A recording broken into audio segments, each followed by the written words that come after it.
Hello नमस्कार दोस्तों, welcome back my YouTube channel law with Ronit. दोस्तों आप सभी का हमारे इस यूट्यूब चैनल पे स्वागत है। दोस्तों आज हम आप लोगों के सामने इंडियन एविडेंस एक्ट लेके आ रहे हैं। इसमें मैं वन शॉट में मीन्स की चैप्टर नंबर 1 से लेकर के चैप्टर नंबर 11 तक, सेक्शन नंबर 1 से लेकर के सेक्शन नंबर 167 तक मैं एक शॉट में आप लोगों के सामने ये एक्ट रखने वाला हूं। और मैं बड़े ही शानदार तरीके से आपको ये एक्ट बताने वाला हूं कि आप इस एक्ट को किस तरह से आप एनालिसिस करेंगे। अगर इससे रिलेटेड कोई केस लॉ आता है उस केस लॉ को भी मैं बताऊंगा।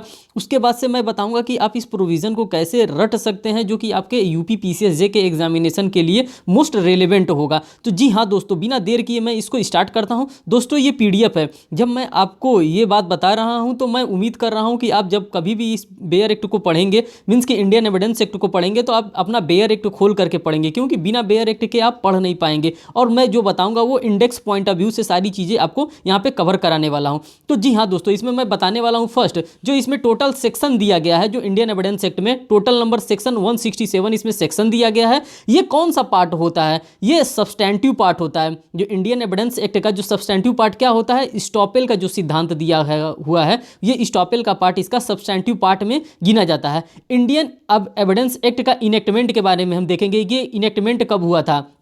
तो इसका जो इनेक्टमेंट हुआ था वो 15 मार्च 1872 को इसका इनेक्टमेंट किया गया था। और इन्फोर्समेंट डेट जो इसका होता है वो 1 सितंबर 1872 में इसका इन्फोर्समेंट डेट हुआ था। तो ये सारी चीज़ों के बारे में आपको जानकारी मिल गई। अब हम बताएंगे कि इसके बॉड व्यू के बारे में, रेलेवेंसी क्या होता है, प्रूफ क्या होता है और इसका इफेक्ट क्या होता है। जो रेलेवेंसी की हम लोग बात करते हैं वो सेक्शन नंबर 1 से लेकर के सेक्शन नंबर 55 तक में बात करते हैं, जिसमें रेलेवेंसी के बारे में हम लोग डील करते हैं। प्रूफ के बारे में अगर हम बात करते हैं तो सेक्शन नंबर 56 से लेकर के सेक्शन नंबर 100 तक इसमें हम लोग डील करते हैं। और इसके इफेक्ट के बारे में हम लोग अगर डील करना चाहते हैं तो सेक्शन नंबर 101 से लेकर के सेक्शन 167 तक हम लोग इसके इफेक्ट के बारे में डील करते हैं। ये पूरा आपका प्रोसेस रहा। इसी प्रोसेस पे हम पूरा इंडियन एविडेंस एक्ट आप लोगों के सामने एक एक धागा जो इसका होता है वो सभी धागे को हम खोल करके आपके सामने रख देंगे। आपको इतने आसानी शब्दों में ये समझ में आएगा कि आप भूल नहीं पाएंगे इंडियन एविडेंस एक्ट को। अब इसके बारे में बात करते हैं। कंप्लीट कोड जो है इंडियन एविडेंस एक्ट का वो कौन सा कोड है? ये लेक्स फॉरी लॉ पे डिपेंड है। ये जो लॉ है हमारा लॉ ऑफ एविडेंस, ये लेक्स फोरी लॉ पे डिपेंड है। कभी कभी एग्जामिनेशन में क्वेश्चन पूछ देता है कि हमारा जो इंडियन एविडेंस एक्ट है वो लेक्स फोरी लॉ है कि लेक्स लोसी लॉ है। लेक्स फोरी और लेक्स लोसी दो टर्मिनोलॉजी होता है जो कि हमसे पूछा जाता है किस बेस्ड पे हमारा इंडियन एविडेंस एक्ट इस्टेब्लिश्ड है। तो जो हमारा इंडियन एविडेंस एक्ट है वो लेक्स फोरी लॉ है, मीन्स कि लॉ ऑफ द फोरम का है। ये फोरम का लॉ है। हमारा जो इंडियन एविडेंस एक्ट है वो लेक्स लोसी लॉ नहीं है। लेक्स लोसी लॉ में कौन कौन लॉ आते हैं? जैसे हमारा फैमिली लॉ हो गया, हिंदू मैरिज एक्ट हो गया, मुस्लिम मैरिज एक्ट हो गया, ये सब लेक्स लोसी लॉ कहे जाते हैं। इसको लेक्स लोसी के नाम से जाता है। और लेक्स फोरी जो लॉ होता है वो लॉ ऑफ द फोरम होता है। इतनी बातों के बारे में आपको पता चल गया। अब सबसे मोस्ट इंपॉर्टेंट बातें मैं आपको बताने वाला हूं। इसको ड्राफ्ट किसने किया था? इसको ड्राफ्ट किया था जिम्स स्टेफन के द्वारा इसको ड्राफ्ट किया गया था। सर स्टेफन के द्वारा इसको ड्राफ्ट किया गया था। वो भी कहाँ से ड्राफ्ट किए थे? क्या अपने मन से उन्होंने ड्राफ्ट कर दिया था? तो नहीं, एक टेलर का एविडेंस का बुक था, मीन्स कि जो अंग्रेजों के द्वारा पहले एक टेलर एविडेंस बुक लिखा गया था टेलर के द्वारा, उन्हीं के बुक से उन्होंने क्या किया था? इसको उतारा था। मीन्स कि उसी के बुक से प्रोविजन लेकर के इंडिया के लिए एक एप्रोप्रिएट एविडेंस एक्ट इन्होंने ड्राफ्ट किया था। किसने? स्टेफन साहब ने ड्राफ्ट किया था। अब जो हम बात करने वाले हैं इंडियन एविडेंस एक्ट के गोल्डन रूल्स के बारे में कि इंडियन एविडेंस एक्ट का गोल्डन रूल कौन कौन सा है, किसको हम लोग गोल्डन रूल के नाम से जानते हैं, कौन सा हमारा जो रूल होता है जिसको हम लोग गोल्डन रूल के नाम से जानते हैं। तो इसमें जो हमारा फर्स्ट गोल्डन रूल होता है, evidence must be always matter in issue. हम लोग कभी भी एविडेंस देते हैं वो मैटर इन इशू पे हम लोग एविडेंस देना पसंद करते हैं। ओरल एविडेंस की बात करते हैं, जो फर्स्ट पॉइंट हमने बताया है वो evidence always must in matter in issue. जी भाई, जिस मैटर पे इशू हो रहा है उस मैटर पे हम लोग क्या करेंगे? एविडेंस वहां पे देना पसंद करेंगे। दूसरी बात करते हैं ओरल एविडेंस की, जो सेकंड पॉइंट है हमारा। ओरल एविडेंस क्या कहता है? ओरल एविडेंस का मतलब होता है हियर से evidence is not admissible in the court of law. ये जो एविडेंस होता है, जो ओरल एविडेंस होता है, ये कोर्ट ऑफ लॉ में एडमिसेबल नहीं होता है सभी परिस्थितियों में। और जो थर्ड पॉइंट की हम बात करेंगे, इसमें always given in direct form. कभी भी हम कोई भी एविडेंस कोर्ट ऑफ लॉ में देखते हैं तो हमको उस किस फॉर्म में देना पड़ता है? हमको बेस्ट एविडेंस देना पड़ता है। बेस्ट एविडेंस कहाँ हमको डिफाइन किया गया इंडियन एविडेंस में? जब section number 91 and section number 92 हम लोग वहाँ पे डील करेंगे तो इस सभी बातों को मैं आपको एक साथ बताऊंगा। अब आ जाता है इसके प्रियम्बल की बात। अब इसके प्रियम्बल में क्या क्या बातें बताई गई हैं भाई, कॉन्स्टिट्यूशन ऑफ इंडिया का भी प्रियम्बल है, इसका भी प्रियम्बल है, तो हम इसके प्रियम्बल के बारे में हम जानेंगे। इसके प्रियम्बल में 2-3 शब्द लिखे हैं जो कि बड़े इंपॉर्टेंट है। पहला है कॉन्सोलिडेशन के बारे में लिखा है कि इसको कॉन्सोलिडेट किया गया है, इसको डिफाइन किया गया है, और उसके बाद से इसको क्या किया गया, अमेंड किया गया है। और ये इसके बाद से कंसोलिडेट किया गया, डिफाइन किया गया और अमेंड करने के बाद इसको क्या किया गया, एक कंप्लीट लॉ प्रिपेयर्ड कर दिया गया है, जो जिसको कि हम लोग इंडियन एविडेंस एक्ट के नाम से हम लोग जानते हैं। अब दोस्तों, अब हम बिना देर किए आते हैं पार्ट फर्स्ट पे। पार्ट फर्स्ट हमारा क्या कहता है, ये जो इतनी चीज़ें मैंने बताया है वो भूमिका है। अगर आपको ये सारी चीज़ें नहीं पता रहेगी तो आपके लिए दिक्कत आ सकती है अगर आप एग्जामिनेशन देने जा रहे हैं। अब हम आते हैं अपने पार्ट फर्स्ट वाले पे, जिसमें रेलेवेंसी ऑफ फैक्ट के बारे में बात किया जाता है, जिसको कि हम लोग चैप्टर नंबर फर्स्ट के नाम से जानते हैं, जिसको हम लोग प्रिलिमिनरी के नाम से भी जानते हैं। इसी चीज़ के बारे में हम यहाँ पे डिस्कस करने जा रहे हैं। देखिए, बिना देर किए हम इसमें स्टार्ट करते हैं। जब से ये हमारा short title extend and commencement की हम जब बात करते हैं तो J&K रीऑर्गेनाइजेशन एक्ट 2019 में जब से पास हो गया, तब से ये कहाँ लागू हो गया, ये इंडियन एविडेंस एक्ट होगा हमारे होल ऑफ इंडिया पे लागू हो गया। ये कब से लागू होगा, ये डेट आपको लर्न करके रखना है। 31 अक्टूबर 2019 में J&K रीऑर्गेनाइजेशन एक्ट पास किया गया था, और इसी रीऑर्गेनाइजेशन एक्ट के तहत जहाँ जहाँ जम्मू कश्मीर पे जो एक्ट नहीं लागू होता था वो एक्ट लागू होने लगा। ये जो हमारा एक्ट जो काम कर रहा है, जो हम लोग IEA मीन्स की इंडियन एविडेंस एक्ट 1872 जो पढ़ रहे हैं, ये किस पे प्रोसीडिंग करता है, ये जुडिशियल प्रोसीडिंग पे करता है। ये जुडिशियल प्रोसीडिंग का क्या मतलब होता है, CRPC के सेक्शन नंबर 2I में जब हम लोग पढ़ेंगे तो हमें वहां पता चलेगा कि हाँ, जुडिशियल प्रोसीडिंग के बारे में सेक्शन नंबर 2 और I के बारे में 2I क्लॉज के बारे में हमको बताया गया है। अब इसका मतलब क्या होता है, कोई भी एविडेंस होता है, कोई भी साक्ष्य होता है,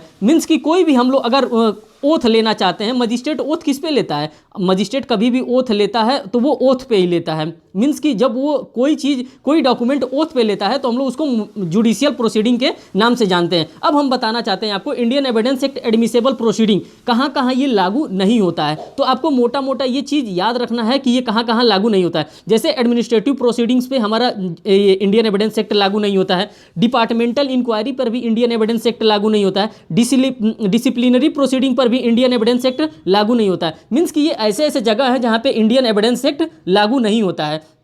जैसे मैं आपको यहाँ पे एक केस का नाम बताता हूँ, Kuldeep Singh versus state of Punjab, जो कि 1996 का केस है। इसमें सुप्रीम कोर्ट ने ऑब्जर्व किया था और बताया था कि डिपार्टमेंटल इंक्वायरी पर भी क्या होता है, हमारा इंडियन एविडेंस एक्ट लागू नहीं होता है। दोस्तों, जो इंपॉर्टेंट चीज़ है वो सभी इंपॉर्टेंट चीज़ को मैं इस सेशन में बताने वाला हूँ, आपको कोई भी चीज़ नहीं छोड़ूंगा। और उसके बाद से एक और हमारे पास जो नेक्स्ट केस आता है, fiat India limited versus doctor Zahid Hussain का केस आता है, जो कि 2003 का मामला है। इसमें भी कहा गया है जो कि कंज्यूमर फोरम एंड कमीशंस होते हैं, इस पर भी इंडियन एविडेंस एक्ट लागू नहीं होता है। ये दो केस आपको लर्न करके रखना है। फिएट इंडिया का एक गाड़ी आता है, उसी फिएट से आप इसको लर्न कर सकते हैं कि हाँ, ये फिएट इंडिया का वो केस है जिसपे इंडियन एविडेंस एक्ट लागू नहीं होता है। तो जो जहां पे केस की आवश्यकता होगी, वो केस के बारे में हम बताएंगे। मीन्स की कोई भी प्रोविजन आज हम छोड़ेंगे नहीं। सेक्शन नंबर 1 से सेक्शन नंबर 167 तक मैं आपको इसमें बताने वाला हूं। तो अब स्टार्ट करते हैं सेक्शन 1 से। सेक्शन 1 हमारा क्या कहता है, जिसमें हमको बात करता है short title extend and commencement की बात करता है। अभी मैंने आपको बता दिया J&K रीऑर्गेनाइजेशन एक्ट आ जाने की वजह से पूरे इंडिया पे हमारा क्या कहते हैं, इंडियन एविडेंस एक्ट लागू होता है। उसके बाद से इसके एक्सटेंड के बारे में बात करता है, कमेंसमेंट ऑफ एक्ट के बारे में बात करता है। सेक्शन नंबर 2 जो है हमारा रिपील्ड है, इस पर ध्यान नहीं देना है कि ये रिपील्ड हो गया। अब हमारे पास जो थर्ड आता है, जिसमें हम इंटरप्रिटेशन क्लॉजेस की बात करते हैं। जब हम CPC पढ़ते हैं, CRPC पढ़ते हैं, कॉन्स्टिट्यूशन मीन्स की CPC CRPC पढ़ते हैं, तो हमको सेक्शन नंबर 2 में डेफिनेशन क्लॉजेज आता है। तो डेफिनेशन क्लॉजेज यहाँ पे 9 देकर के यहाँ पे इंटरप्रिटेशन क्लॉजेज दिया गया। अब 10 वर्डों का यहाँ पे इंटरप्रिटेशन किया गया। अगर ये 10 वर्ड आप समझ जाते हैं तो समझ जाइए कि आपके लिए इंडियन एविडेंस एक्ट एकदम हलवा है। अब इंटरप्रिटेशन किसका किया गया है, कोर्ट। जो यहाँ पे बातें बताई जा रही हैं, मीन्स की वही कोर्ट का हर जगह मतलब होगा। मीन्स की CPC में भी वही का, CRPC में भी वही होगा और इंडियन एविडेंस एक्ट में भी वही होगा। कोर्ट का यहाँ पे डिफाइन किया गया है फैक्ट को, रेलेवेंट को, फैक्ट इन इशू को, डॉक्यूमेंट को, एविडेंस को, प्रूफ को, डिसप्रूफ को, नॉट प्रूफ को, इंडिया को। इन सभी 10 वर्डों को यहाँ पे क्या किया गया है, डिफाइन किया गया है। इसको हम लोग इंटरप्रिटेशन क्लॉज कहते हैं। सेक्शन नंबर 3 में ये बातें हमको बताई गई हैं। अब बात करते हैं हम सेक्शन नंबर 4 में।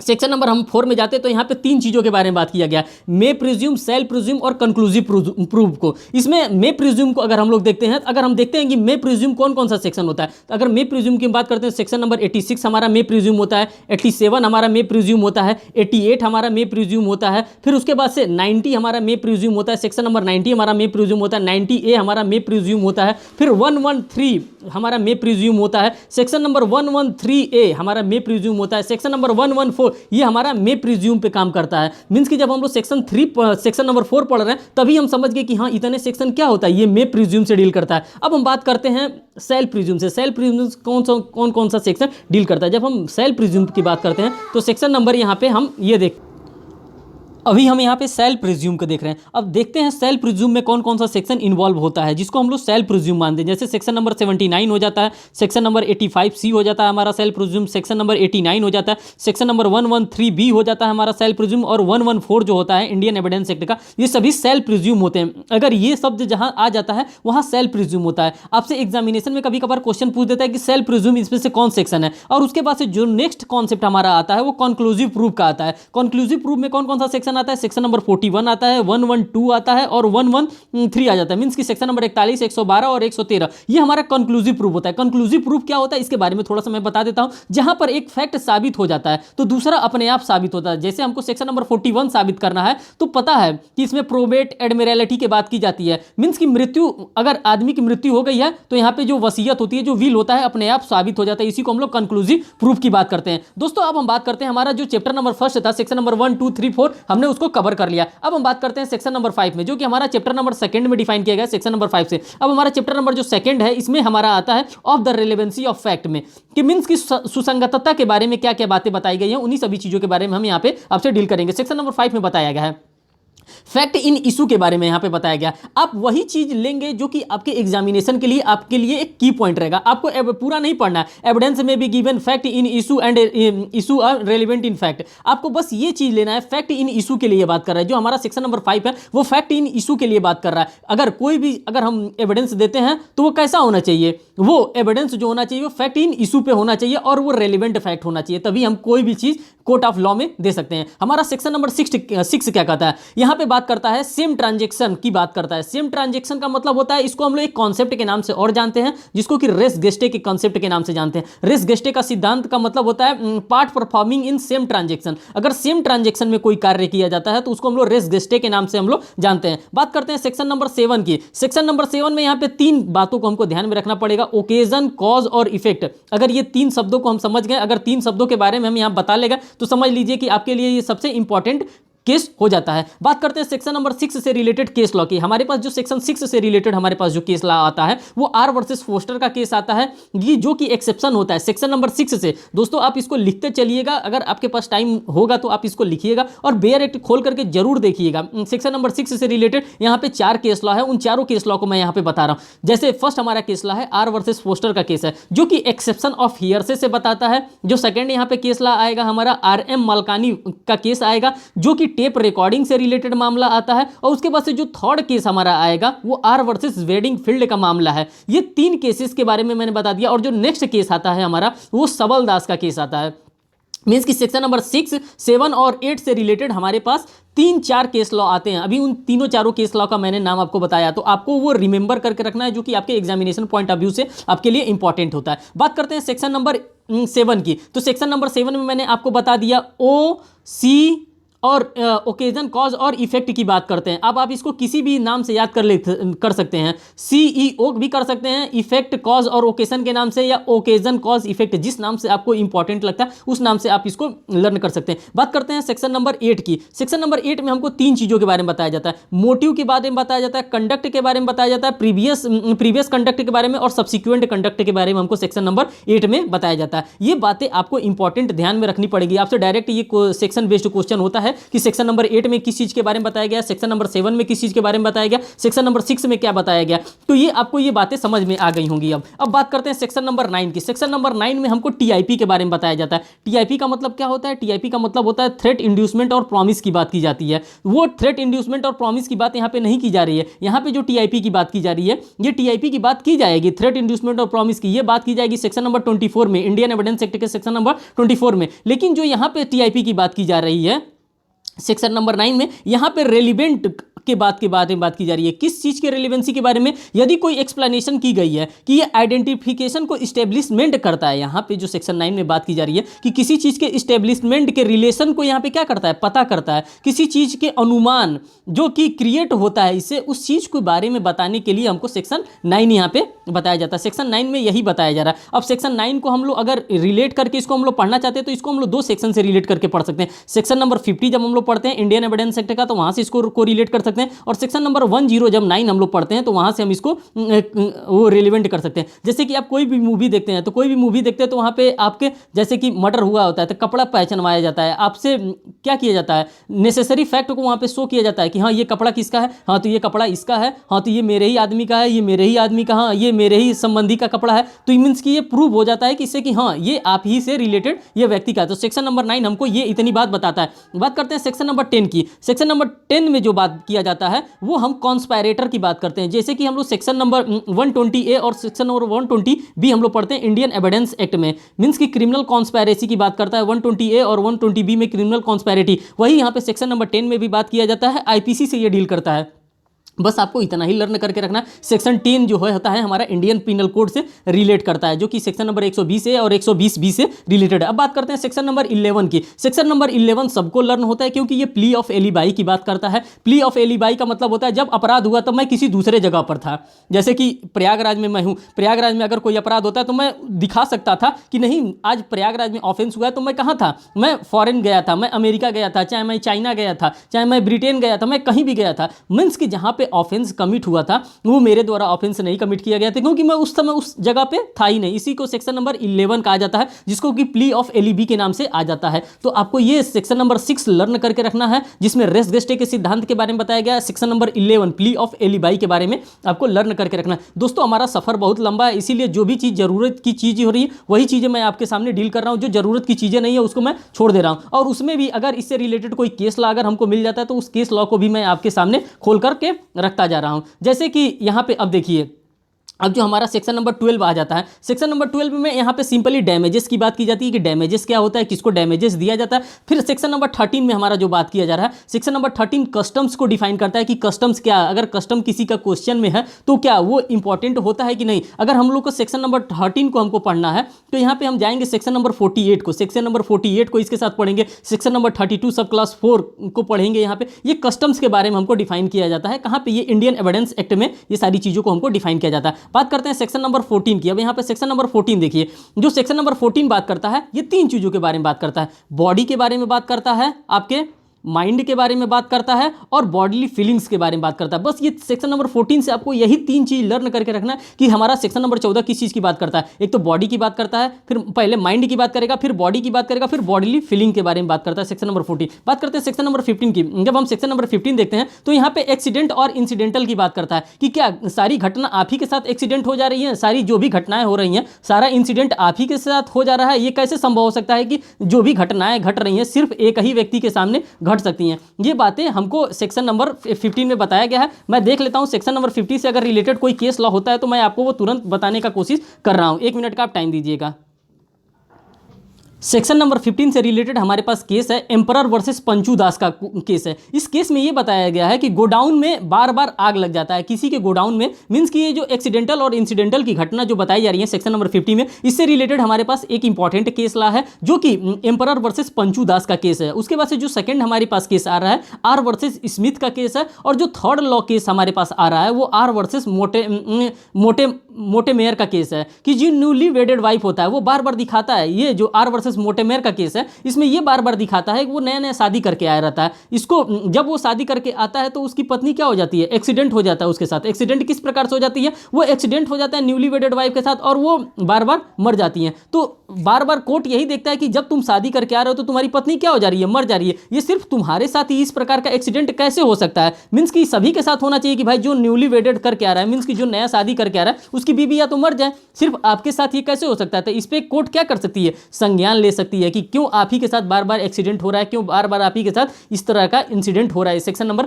15 बता रहा है। सेक्शन नंबर 16 की हम बात करते हैं तो यहाँ पे जो सेक्शन नंबर 16 है वो हमारा during the course of business की बात करता है कि बिजनेस में हम लोग क्या क्या कर सकते हैं, बिजनेस कैसे कर सकते हैं, तो ये during the course of business की बात करता है। सेक्शन नंबर 16 हमारा यहाँ पे एक पार्ट कंप्लीट हो गया जो सेक्शन नंबर 16 का। अब हम बात करते हैं जो इंपॉर्टेंट पार्ट होता है हमारा एडमिशन का। एडमिशन कौन कर सकता है, एडमिशन किसके लिए किया जा सकता है, क्या एडमिशन जो करेगा वो किस प्रकार से करेगा, ओरल करेगा, डॉक्यूमेंट्री करेगा, इलेक्ट्रॉनिक फॉर्म में करेगा, किस प्रकार से करेगा, तो इन सभी चीज़ों के बारे में हम यहाँ पे बताने वाले हैं। तो देखिए हमारा जो नेक्स्ट स्टार्ट हो रहा है सेक्शन नंबर 70। सेक्शन नंबर 17 में एडमिशन को डिफाइन किया गया है, डेफिनेशन दिया गया है कि एडमिशन क्या होता है, स्वीकृति क्या होता है। अब एडमिशन आप किस किस प्रकार से कर सकते हैं, इसके 3 प्रोसेस हैं।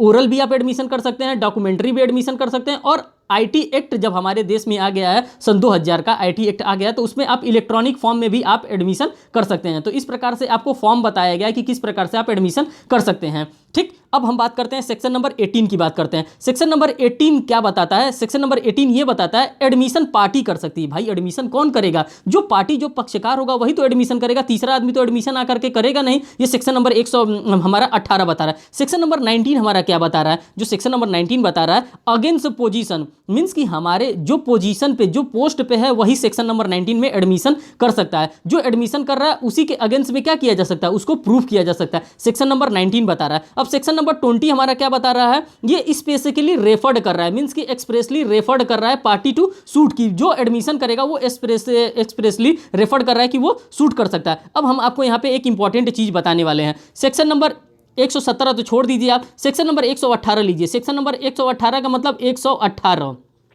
सेक्शन नंबर 19 पे आप लीजिए, देखिए यहाँ पे मैं आपको बता रहा हूँ। सेक्शन नंबर 18 को आप छोड़ दीजिए, सेक्शन नंबर 18 में आपको, सेक्शन नंबर 17 आप छोड़ दीजिए। देखिए सेक्शन नंबर 18 में आप 118 यहाँ से रीड कर सकते हैं। सेक्शन नंबर 19 से सेक्शन नंबर 119 आप रीड कर सकते हैं, और सेक्शन नंबर 20 से सेक्शन नंबर 11120 मीन्स की 120 आप को रिलेट कर सकते हैं। ये दोनों सेक्शन एक साथ आप पढ़ सकते हैं। सेक्शन नंबर 17 में क्या दिया गया, सेक्शन नंबर 18 में क्या दिया, सेक्शन नंबर 19 में क्या दिया, सेक्शन नंबर 20 में क्या दिया, यही सेम बातें सेक्शन 118, 119 और 120 में बताई गई हैं। जब हम ये चीजें पढ़ेंगे, इसमें सेक्शन नंबर 118, 119 और 120 में ये बताया गया कौन विटनेस कहलाएगा। क्या 118 में कॉम्पिटेंट विटनेस होगा, क्या सेक्शन 119 में कौन विटनेस दे सकता है, किसके साथ ये डील किया जाएगा, ये 118, 119 और 120 में ये बातें बताई गई हैं। ये बात यहाँ पे इंपॉर्टेंट था, इसीलिए मैंने आपको जो सेक्शन 118 था इसमें बताया जा रहा था हु में भी टेस्टिफाई कौन कर सकता है, किसी भी चीज को टेस्टिफाई कौन कर सकता है। 118 में ये बात बताई जा रही थी। अब 119 में क्या बताया जा रहा था, 119 में बताया जा रहा था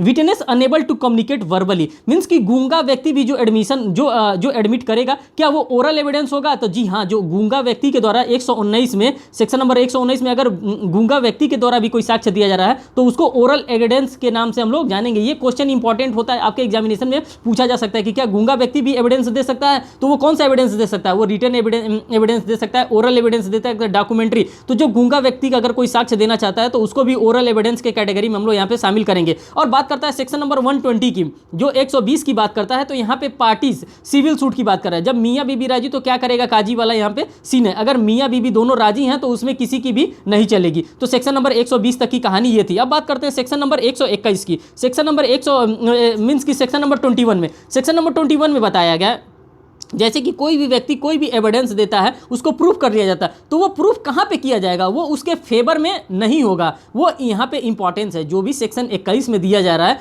अगेंस्ट में प्रूफ किया जा सकता है। जो सेक्शन 21 में अगर आपने कोई भी एडमिशन किया है तो वो आपके अगेंस्ट में प्रूफ किया जाएगा, आपके फेवर में वो प्रूफ नहीं होगा। बात करते हैं सेक्शन नंबर 22 की। सेक्शन नंबर 22 में बताया गया है एडमिशन के बारे में। कौन सा एडमिशन के बारे में, ओरल एडमिशन के बारे में। और इसी के साथ साथ सेक्शन नंबर 22A आ जाता है। मैंने अभी आपको बताया है कि जब से आईटी एक्ट हमारे देश में आ गया सन 2000 में, IT act, information technology act, जहां जहां भी डॉक्यूमेंट आएगा उसके साथ साथ इलेक्ट्रॉनिक डॉक्यूमेंट चाहे इलेक्ट्रॉनिक रिकॉर्ड आपको मिलेगा। जैसे आईपीसी भी आप पढ़ते हैं तो सेक्शन नंबर 29 में डॉक्यूमेंट के बारे में बताया गया, और सेक्शन नंबर 29A में इलेक्ट्रॉनिक रिकॉर्ड्स के बारे में बताया गया। इसी तरह से यहाँ पे भी बताया गया, सेक्शन नंबर 22 में डॉक्यूमेंट के बारे में बताया जा रहा है कि डॉक्यूमेंट क्या होता है। उसी तरह यहाँ पे सेक्शन नंबर 22 में ए में हमको इलेक्ट्रॉनिक रिकॉर्ड्स के बारे में बताया जाता है। अब ओरल एडमिशन क्या होता है, किसी भी डॉक्यूमेंट के कंटेंट के विषय में ये दिया जा सकता है, ये रिलेवेंट नहीं होगा। मीन्स कि ओरल एडमिशन जो होता है किसी भी कंटेंट के विषय में किया जा सकता है, ये रेलिवेंट नहीं होगा। और इलेक्ट्रॉनिक कंटेंट में भी किया जा सकता है, कोई भी आप डॉक्यूमेंट दे सकते हैं, वह ओरली दे सकते हैं, डॉक्यूमेंट्री दे सकते हैं, या इलेक्ट्रॉनिक फॉर्म में आप यहाँ पे प्रोवाइड कर सकते हैं। सेक्शन नंबर 22 तक में ये बातें बताई गई हैं। अब बात करते हैं सेक्शन नंबर 23 में। सेक्शन नंबर 23 में क्या बताया गया है? सेक्शन नंबर 23 में ये बताया गया, सिविल पार्टी ने तय कर लिया है कि एविडेंस नहीं देना है तो नहीं देना है। अगर सिविल पार्टी हैं, अगर आपस में ये लोग 60 कर लिए कि हमको किसी भी प्रकार का एविडेंस नहीं देना है, तो आपको एविडेंस नहीं देना है। सेक्शन नंबर 23 में बताया गया। अब बात करेंगे यहाँ से सेक्शन नंबर 24 की। सेक्शन नंबर 24 की बात करते हैं। यहाँ पे कन्फेशन की बात किया जाता है। अब कैसा कन्फेशन? यहाँ पे टीआईपी वाले कन्फेशन की बात की जा रही है। मीन्स कि अगर कोई भी कन्फेशन कराते वक्त, सेक्शन नंबर 24 का कोई भी कन्फेशन कराते वक्त अगर पुलिस वाले के द्वारा आपको किसी भी प्रकार का टीआईपी दिया जाता है, टीआईपी का मतलब होता है थ्रेट, इंड्यूसमेंट और प्रॉमिस। अगर किसी भी प्रकार का थ्रेट, इंड्यूसमेंट और प्रॉमिस दे करके आपसे कन्फेशन कराया जाता है तो ये कन्फेशन कोर्ट ऑफ लॉ में मान्य नहीं होगा। ये इन्फ्लुएंस इस्तेमाल करके अगर आपको कोई भी आपसे साक्ष्य लिया जा रहा है तो वो कोर्ट ऑफ लॉ में मान्य नहीं होगा। इससे रिलेटेड मैं आपसे केस यहाँ पे बता दे रहा हूँ। एक पाकला नारायण स्वामी का केस आया था जिसको कि लॉर्ड एटकिंटन के द्वारा बताया गया था। मीन्स कि लॉर्ड एटकिन के द्वारा ये बताया गया था। ये पाकला नारायण स्वामी के मामला आता है। फिर जो नेक्स्ट केस आता है सेक्शन नंबर 24 से रिलेटेड, वो Palwinder Kaur versus state of Punjab का केस आता है। सेक्शन नंबर 24 से ये दो चीजें यहाँ पे रेलिवेंट हो जाती है। अगर आपसे कोई भी प्रकार से, किसी भी प्रकार से पुलिस थ्रेट, इंड्यूसमेंट और प्रॉमिस दे करके आपसे सबूत ले रही है, किसी प्रकार का एविडेंस ले रही है, तो कोर्ट ऑफ लॉ में मान्य नहीं होता है। इससे रिलेटेड दो केस लॉ भी मैंने आपको बता दिया। एक काला नारायण स्वामी का केस बता दिया और दूसरा Palwinder Kaur versus state of Punjab का मैंने यहाँ पे केस आपसे बता दिया है। बात करते हैं सेक्शन नंबर 25 में। पुलिस के सामने कन्फेशन है तो नॉट रेलिवेंट। अगर पुलिस के सामने अगर आप कोई किसी भी प्रकार का कन्फेशन कर रहे हैं तो वो कोर्ट ऑफ लॉ में एडमिसेबल नहीं होगा। बात करते हैं सेक्शन नंबर 26 की। सेक्शन नंबर 26 में बता रहा है पुलिस की कस्टडी के अंदर दिया हुआ कन्फेशन रेलिवेंट नहीं होगा। ये बातें आपको ध्यान में रखनी पड़ेगी। अगर कोई भी एडवोकेट है जो वकालत कर रहा है, जो चाहता है कि मेरी वकालत क्रिमिनल लॉ की अच्छे लेवल पे चमके, उसको इस सभी चीज़ों के बारे में जानकारी अच्छे से होना आवश्यक होता है। क्योंकि हमारा जो कोर्ट है, जो कोर्ट सिस्टम, जो जुडिशरी सिस्टम है, हम लोग इसी एविडेंस पे खेलते हैं। अगर हमारा एविडेंस तगड़ा है, अगर हम एविडेंस लॉ को अच्छे से जानते हैं, तो हम सिर्फ पीसीएसजे का एग्जामिनेशन में नहीं काम कर सकते हैं, हम अपने वकालत की दुनिया में भी इसको चमका सकते हैं। हम क्रिमिनल लॉयर बन सकते हैं, हम क्रिमिनल के बहुत बड़े वकील बन सकते हैं अगर हमारा एविडेंस तैयार है, हमारा सीआरपीसी तैयार है और हमारे साथ इंडियन आईपीसी मीन्स की आईपीसी मीन्स की ये 3 सेक्शन हमारा, 3 चैप्टर हमारा, 3 सब्जेक्ट हमारा तैयार है। इंडियन एविडेंस एक्ट, सीआरपीसी और उसके बाद से आईपीसी अगर हमारा तैयार है तो आप समझ जाइए कि आप क्रिमिनल के बहुत ही अच्छे एडवोकेट बनने वाले हैं। कुछ नहीं हुआ जीवन में, एडवोकेसी बहुत अच्छी फील्ड है। अगर आप चाहते हैं उसको करना तो आप उसको कर सकते हैं, लेकिन सबसे पहले हमारा फोकस्ड है जुडिशरी एग्जामिनेशन पे। अगर जुडिशरी एग्जामिनेशन हम क्वालिफाई कर लेते हैं तो बहुत अच्छी बात है। तो सेक्शन नंबर 26 यही बात बता रहा है, पुलिस की कस्टडी के अंदर दिया हुआ कन्फेशन रेलिवेंट नहीं होगा। अब लेकिन यहाँ पे एक प्रोवाइसो और बताया जा रहा है, अगर वहाँ मजिस्ट्रेट उपस्थित है, अगर सेक्शन नंबर 26 में अगर वहाँ पे मजिस्ट्रेट उपस्थित है, अब मजिस्ट्रेट की उपस्थिति में किसी भी प्रकार का वो दिया जा रहा है, मीन्स की कन्फेशन दिया जा रहा है, तो वो यहाँ पे फिर रेलिवेंट होगा। बात करते हैं सेक्शन नंबर 27 की। जब 27 की हम बात करते हैं तो यहाँ पे हमको डिस्कवरी ऑफ न्यू फैक्ट के बारे में बात किया जाता है कि डिस्कवरी हो जाता है न्यू फैक्ट का।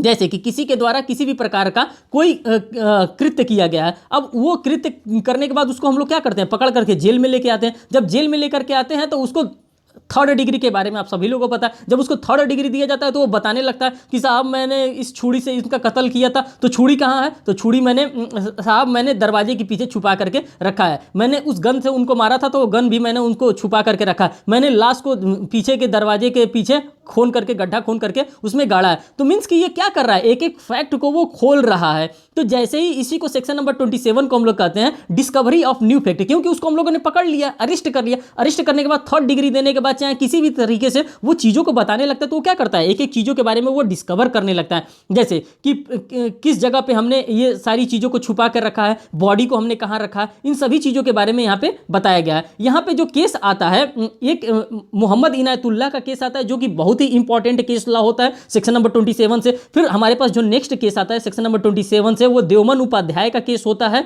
कि जो कि नॉट वायलेशन के बारे में बात किया गया। फिर उसके बाद से सेक्शन नंबर 27 से रिलेटेड हमारे पास केस आता है काठी कालूक का केस आता है कि जो कि section number 20 sub clause 3 not contradiction से ये रिलेटेड केस होता है। इन सभी चीज़ों के बारे में सेक्शन नंबर 27 में हमको बताया गया। इसी के साथ साथ हमारे पास आता है सेक्शन नंबर 28। दोस्तों ये सेक्शन नंबर 1 से लेकर सेक्शन नंबर 167 तक आपको बताना, इसीलिए मैं ज़्यादा केस पे इलिबरेट नहीं कर रहा हूँ। किसी दिन मैं केस लॉ पे भी आपके लिए पूरा बेस्ड सीरीज लेके आऊँगा। जैसे अभी मैंने केस लॉ का सीरीज आप लोगों के सामने लेकर के आया हूँ, इंडियन एविडेंस एक्ट के लेके आया हूँ, सीआरपीसी का लेके आया हूँ, इंडियन कॉन्ट्रैक्ट एक्ट का लेके आया हूँ और कॉन्स्टिट्यूशन ऑफ इंडिया का मैं सभी का केस लॉ लेके आया हूँ। इसका भी इंडियन एविडेंस एक्ट का भी केस मैं आप लोगों के सामने बहुत ही जल्दी लेकर के आने वाला हूँ। मैंने सोचा कि सबसे पहले आपको इसके प्रोविजंस के बारे में पता चल जाए कि हाँ इंडियन एविडेंस एक्ट होता क्या है। पहले एक बार गो थ्रू तो आप लोग हो लीजिए पूरे सेक्शन से। अगर आपने पूरा सेक्शंस पढ़ लिया है, मैं जिस तरह से बता रहा हूं सेक्शन नंबर 1 से लेकर के सेक्शन नंबर 167 तक, मान के चलिए कि 7 से 8 क्वेश्चन आपको यहां से मिलेगा, क्योंकि जो नॉर्मल क्वेश्चन होते हैं वो यहीं से बनते हैं और यही चीज हम लोग छोड़ देते हैं।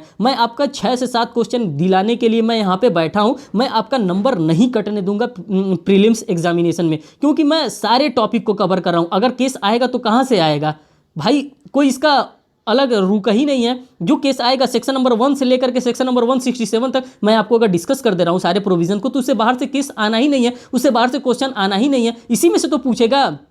देखिए सेक्शन नंबर 27 से और रिलेटेड मैं आपसे केस शेयर कर देता हूं, और इसमें केस आता है Agnu Nagesia versus state of Bihar का केस आ जाता है। फिर मैंने अभी इसमें आप अगर लेना चाहते हैं तो यहां पे आप केस ले सकते हैं, देवमन उपाध्याय का भी केस ले सकते हैं। उसके बाद से इन Bharat versus state of Madhya Pradesh का भी केस ले सकते हैं। सेक्शन नंबर 27 में बहुत से केस आ सकते हैं, इसलिए आ सकते हैं क्योंकि यहाँ पे डिस्कवरी किया जा रहा है, न्यू फैक्ट का डिस्कवरी किया जा रहा है। अब बात करेंगे सेक्शन नंबर 28 का। सेक्शन नंबर 28 में ये बात बताई जाती है कि अगर कोई भी, जैसे सेक्शन नंबर 24 में हम लोग क्या देख रहे थे, सेक्शन नंबर 24 में यहाँ पे टीआईपी दे दिया जाता है, पुलिस वालों के द्वारा टीआईपी दे दिया जाता है। वही इसका जस्ट अपोजिट है, सेक्शन नंबर 24 का जस्ट अपोजिट है सेक्शन नंबर 28। यहाँ पे टीआईपी को क्या कर दिया जाता है, जैसे यहाँ पे देखिए लिखा है थ्रेट, प्रॉमिस और इंड्यूसमेंट। अगर इस थ्रेट, प्रॉमिस और इंड्यूसमेंट को अगर रिड्यूस कर दिया जाए, मींस कि वहां से हटा दिया जाए, तो उसका जो कन्फेशन होगा क्या होगा, वो मान्य हो जाएगा। मींस कि सेक्शन नंबर 28 में कहने का तात्पर्य ये है कि बिना थ्रेट के, बिना प्रॉमिस के, बिना इंड्यूसमेंट के अगर कोई भी कन्फेशन किया जाता है तो वो कोर्ट ऑफ लॉ में क्या होता है, रेलेवेंट होता है। और ये किसके सामने होता है, ये होता है मजिस्ट्रेट के सामने। मजिस्ट्रेट के सामने किसी भी प्रकार का कोई थ्रेट नहीं दिया जाता है, कोई इंड्यूसमेंट नहीं दिया जाता है, कोई भी प्रॉमिस नहीं दिया जाता है, इसीलिए कोर्ट ऑफ लॉ का कोई भी कन्फेशन क्या होता है, वो मान्य होता है। सेक्शन नंबर 28 में ये बातें बताई गई हैं। अब बात करते हैं सेक्शन नंबर 29 की। सेक्शन नंबर 29 में ये बताया जाता है अदरवाइज रेलिवेंट क्या है। अब सेक्शन नंबर 24, 25, 26, 27, 28 तो हम लोगों ने देख लिया। अब इसके बाद रेलिवेंट क्या होता है, जैसे एग्जांपल के तौर पे हम बता रहे हैं सेक्शन नंबर 29 में क्या बताया रहा है। देखिए इसमें क्या होता है, कोई भी चीज प्रॉमिस ऑफ सेक्रेसी में कर दी जाती है। प्रॉमिस ऑफ सेक्रेसी का मतलब क्या होता है, जैसे कि मैं तुम्हारा मित्र हूं, दोस्त, आज मैंने बहुत ड्रंक किया, आज मैं सारी बातें तुम्हारे सामने करने वाला हूं। जैसे कि मैंने ही उसको चाकू से गोद गोद करके क्या किया था, मारा था, तो उसने क्या कर दिया, प्रॉमिस ऑफ सेक्रेसी में, मीन्स की प्रॉमिस, वो आपका हमारा आपका बहुत बढ़िया मित्र था, तो उसने क्या कर दिया, वो इतना ड्रंकन हो गया कि वो प्रॉमिस ऑफ सीक्रेसी को भूल गया और वो सारी बातें आपको क्या कर दिया, सेक्शन नंबर 29 के अकॉर्डिंग बता दिया। जैसे मैं एक एग्जांपल के साथ आपको बताने वाला हूं। ड्रंकन में कोई भी व्यक्ति होता है तो वो क्या करता है, वो सेक्रेसी ऑफ प्रॉमिस में ऐसी बातें कर दी जाती है कि उसका जो डिसेप्शन होता है एक्सरसाइजेबल कर रखा है, तो ऐसी बात कह दी जाती है। मीन्स की कहने का तात्पर्य ये है कि अगर कोई भी व्यक्ति अगर आपसे प्रॉमिस ऑफ सीक्रेसी में कोई बात कर देता है, वो सेक्शन नंबर 29 में रेलिवेंट होगा। सेक्शन नंबर 29 में वो रेलिवेंट होगा, प्रॉमिस ऑफ सीक्रेसी की बात करता है। सेक्शन नंबर 30 में आपको बात करता है ज्वाइंट ट्रायल की बात करता है। यहाँ पे joint under other than other jointly under trial की बात करता है। मीन्स कि ज्वाइंट ट्रायल क्या होता है, ज्वाइंट ट्रायल रेलिवेंट होता है। अगर किसी का ज्वाइंट ट्रायल कराया जा सकता है तो ज्वाइंट ट्रायल जो होता है वो रेलिवेंट होता है कोर्ट ऑफ लॉ में। इसलिए ज्वाइंट ट्रायल रेलिवेंट होता है क्योंकि मीन्स कि सह अभियुक्तों के द्वारा वो क्या किया जाता है, कार्य किया जाता है, इसीलिए यहाँ पे ज्वाइंट ट्रायल भी कराया जाता है। सेक्शन नंबर 31 में देखिए एडमिशन जो होता है सेक्शन नंबर 31 में वो नॉट कंक्लूसिव होता है। यहाँ पे आप साफ साफ वर्ड को देख सकते हैं, यहाँ पे लिखा है एडमिशन नॉट कंक्लूसिव प्रूफ। जो एडमिशन होता है सेक्शन नंबर 31 में वो कंक्लूसिव नहीं होता है। ठीक, इसका स्टॉपेल के रूप में इस्तेमाल कर सकते हैं। एक बार अगर आपने कमिटमेंट कर दिया तो उसको हम लोग क्या कर सकते हैं, स्टॉपेल के इस्तेमाल कर सकते हैं। स्टॉपेल कहाँ कहाँ बताएगा, सेक्शन नंबर 115 से लेकर के section number 118 Indian evidence act में। अभी हम लोग स्टॉपेल को भी देखेंगे, एक एक चीज को हम लोग यहाँ पे देखेंगे, किसी चीज को हम लोग छोड़ने वाले नहीं है। अब बात करते हैं हम यहाँ पे सेक्शन नंबर 31 की। सेक्शन नंबर 31 में क्या बात बताई जा रही है, उन्हीं सभी बातों को हम यहाँ पर देखेंगे। Statement by person who can not be called eight witness, जो व्यक्ति जिसको हम विटनेस के तौर पर नहीं बुला सकते, सकते हैं, जिसको हम विटनेस के तौर पे नहीं बुला सकते हैं, उसके स्टेटमेंट को हम लोग क्या करेंगे, यहाँ पे उसको इसके स्टेटमेंट को हम लोग यहाँ पे रीड करने वाले हैं। इसी स्टेटमेंट को हम लोग डाइंग डिक्लेरेशन के भी नाम से जानते हैं कि मृत्युकालिक कथन किस में दिया गया है। तो सेक्शन नंबर 32 के सब क्लॉज 1 में मृत्युकालिक कथन को बताया गया है। Who is dead can not be found, जो आदमी मर जाता है can not called be as a witness, उसको हम लोग विटनेस के तौर पर नहीं बुला सकते हैं। इसी को सेक्शन नंबर 32, सेक्शन नंबर 32 पे मैं किस लिए आपसे जोड़ दे रहा हूं, क्योंकि सेक्शन नंबर 32 से आपसे क्वेश्चन बनता है। अब यहाँ पे जैसे रूल ऑफ नेसेसिटी से डील करता है। अब रूल ऑफ नेसेसिटी क्या करता है, इसको रूल ऑफ नीसी के नाम से जानते हैं। सेक्शन नंबर 32 को रूल ऑफ नीसी के भी नाम से जानते हैं। इसमें क्या हो जाता है, आदमी डेड हो जाता है। सेक्शन नंबर 32 में अगर आदमी डेड हो जाता है तो उसको हम नहीं बुला सकते। आदमी कैन नॉट बी फाउंड होता है, अगर वो मिल ही नहीं रहा है तो उसको कहां से हम बुला सकते हैं। उसके बाद इनकैपेबल हो जाता है, जैसे वो पागल हो जाता है, अनसाउंडनेस ऑफ माइंड से हो जाता है, तो उसको हम लोग कहां से बुला पाएंगे, उससे हम कहां से रिकॉल करा सकते हैं कि नहीं ये तुमने क्या कहा था उस समय, अपना एविडेंस दो। अगर वो अनरिजनेबलेस हो जा रहा है तो उससे हम कहां से ये सारी चीजें करा सकते हैं। इसीलिए बात बताई जा रही है, सेक्शन नंबर 32 में ये सारी बातें बताई जाती है। इसी को डाइंग डिक्लेरेशन के नाम से जाना जाता है सेक्शन नंबर 32 में। सेक्शन नंबर 32 थोड़ा सा लंबा चौड़ा है, इसमें 7-8 क्लॉजेस दिए हैं। आप अपना बेयर एक्ट खोलेंगे तो उसमें 7-8 क्लॉज आपको मिल जाएंगे। लेकिन जो इंपॉर्टेंट चीज था, जहां से क्वेश्चन बनता है, वो चीजें मैंने आपको यहाँ पे समझा दिया है। उसमें यह बता दिया है कि वो नॉट फाउंड हो सकता है, वो डेड हो सकता है, वो इनकैपेबल हो सकता है, वो अनरीजनेबल हो सकता है। इन सभी चीजों के बारे में मैंने आपको यहाँ पे एक एक धागा खोल करके बता दिया है क्या क्या यहाँ पे इंपॉर्टेंट है। ठीक, अब बात करेंगे सेक्शन नंबर 33 की। सेक्शन नंबर 33 में क्या बताया जा रहा है, यहाँ पे 5 रीजन्स होते हैं। सेक्शन नंबर 33 में 5 रीजन्स बताए जा रहे हैं। लेकिन अभी उसके पहले मैं आपको केस लॉ बता दे रहा हूँ सेक्शन नंबर 32 से related. Ramnath Madhav Prasad versus state of Maharashtra का केस है, पहला केस है। फिर सेकंड जो केस है सेक्शन नंबर 32 से Dalveer Singh versus state of Haryana का केस है। जो थर्ड केस है state of Punjab versus Amarjeet Singh का केस है। उसके बाद से जो फोर्थ नंबर का केस है हमारा सेक्शन नंबर 32 से related Kusal Rao versus state of Bombay का केस है। फिर उसके बाद से फिफ्थ नंबर का जो केस आ रहा है हमारा सेक्शन नंबर 32 से ही, वो Shabbir Mohammad versus state of Maharashtra का केस आ रहा है। तो दोस्तों हम देखिए कितने खूबसूरती से इसको हम लोग पढ़ रहे हैं सेक्शन नंबर 32 को। मीन्स कि इसमें केस लॉ भी हम लोगों ने पढ़ लिया, सभी सेक्शंस को भी पढ़ लिया। सेक्शंस को पढ़ने का मतलब कि मींस कि डाइंग डिक्लेरेशन के बारे में आपको अगर पता चल गया तो ये आपके लिए बहुत ही इंपॉर्टेंट होता है, क्योंकि डाइंग डिक्लेरेशन से आपके पास क्वेश्चन बनते हैं। हर एक एग्जामिनेशन में आप देखेंगे, प्रीवियस ईयर उठा के देखेंगे तो डाइंग डिक्लेरेशन से क्वेश्चन बनता है। अब इसके केस लॉ को भी मैंने आपके सामने खोल करके रख दिया कि हाँ इससे रिलेटेड ये केस लॉ है। आप अगर बेयर एक्ट खोलेंगे तो उसमें सारी बातें को आपको ध्यान से देखेंगे तो सभी बातों को आपको उसमें लिखा मिलेगा जो मैं आपको बता रहा हूं। अब सेक्शन नंबर 32 सेक्शन नंबर 33 की बात करते हैं। पहले वाली प्रोसीडिंग में कोई भी शब्द हो तो उसका इस्तेमाल किया जा सकता है। मीन्स कि सेक्शन नंबर 33 में ये बताया जा रहा है relevancy of certain evidence for proving in subsequent proceeding. जो सब्सिक्वेंट हमने प्रोसीडिंग किया है उसको क्या किया जा रहा है, the truth fact there in stated, इसको सत्य के तौर पे हम लोग क्या कर सकते हैं, इस्तेमाल कर सकते हैं। जो सब्सिक्वेंट में हम लोगों ने प्रोसीडिंग किया था उसको हम लोगों ने सत्य के रूप में उसको हम इस्तेमाल कर सकते हैं। सेक्शन नंबर 32 33 में इतनी बात बताई जा रही है। अब हमारे पास देखिए जो इंपॉर्टेंट चीज़ आ रहा है और जिसको हम लोग शॉर्टकट तरीके से लर्न भी कर सकते हैं वो हमारा आ रहा है सेक्शन नंबर ये है statement made under the special circumstances. अब किस तरह से स्पेशल सर्कमस्टांसेस में अगर हम कोई भी स्टेटमेंट मेड करते हैं, कोई भी स्टेटमेंट अगर हम बनाते हैं तो वो किस तरह से वो हमारे लिए इंपॉर्टेंट हो जाता है सेक्शन नंबर 34, 35, 36, 37, 38 में। अब देखिए यहाँ पे इसका एक शॉर्टकट मैं आपको बता रहा हूँ। जैसे यहाँ पे आप यहाँ पे 34 में बी ले लीजिए, यहाँ पे पी ले लीजिए, यहाँ पे यम ले लीजिए, यहाँ पे ए ले लीजिए, यहाँ पे यल ले लीजिए। अब एक आपका इकोनॉमिक्स बन गया, मीन्स की शॉर्टकट बन गया B P M A L, B P मल हो गया ना। अब ये आपका शॉर्टकट हो गया।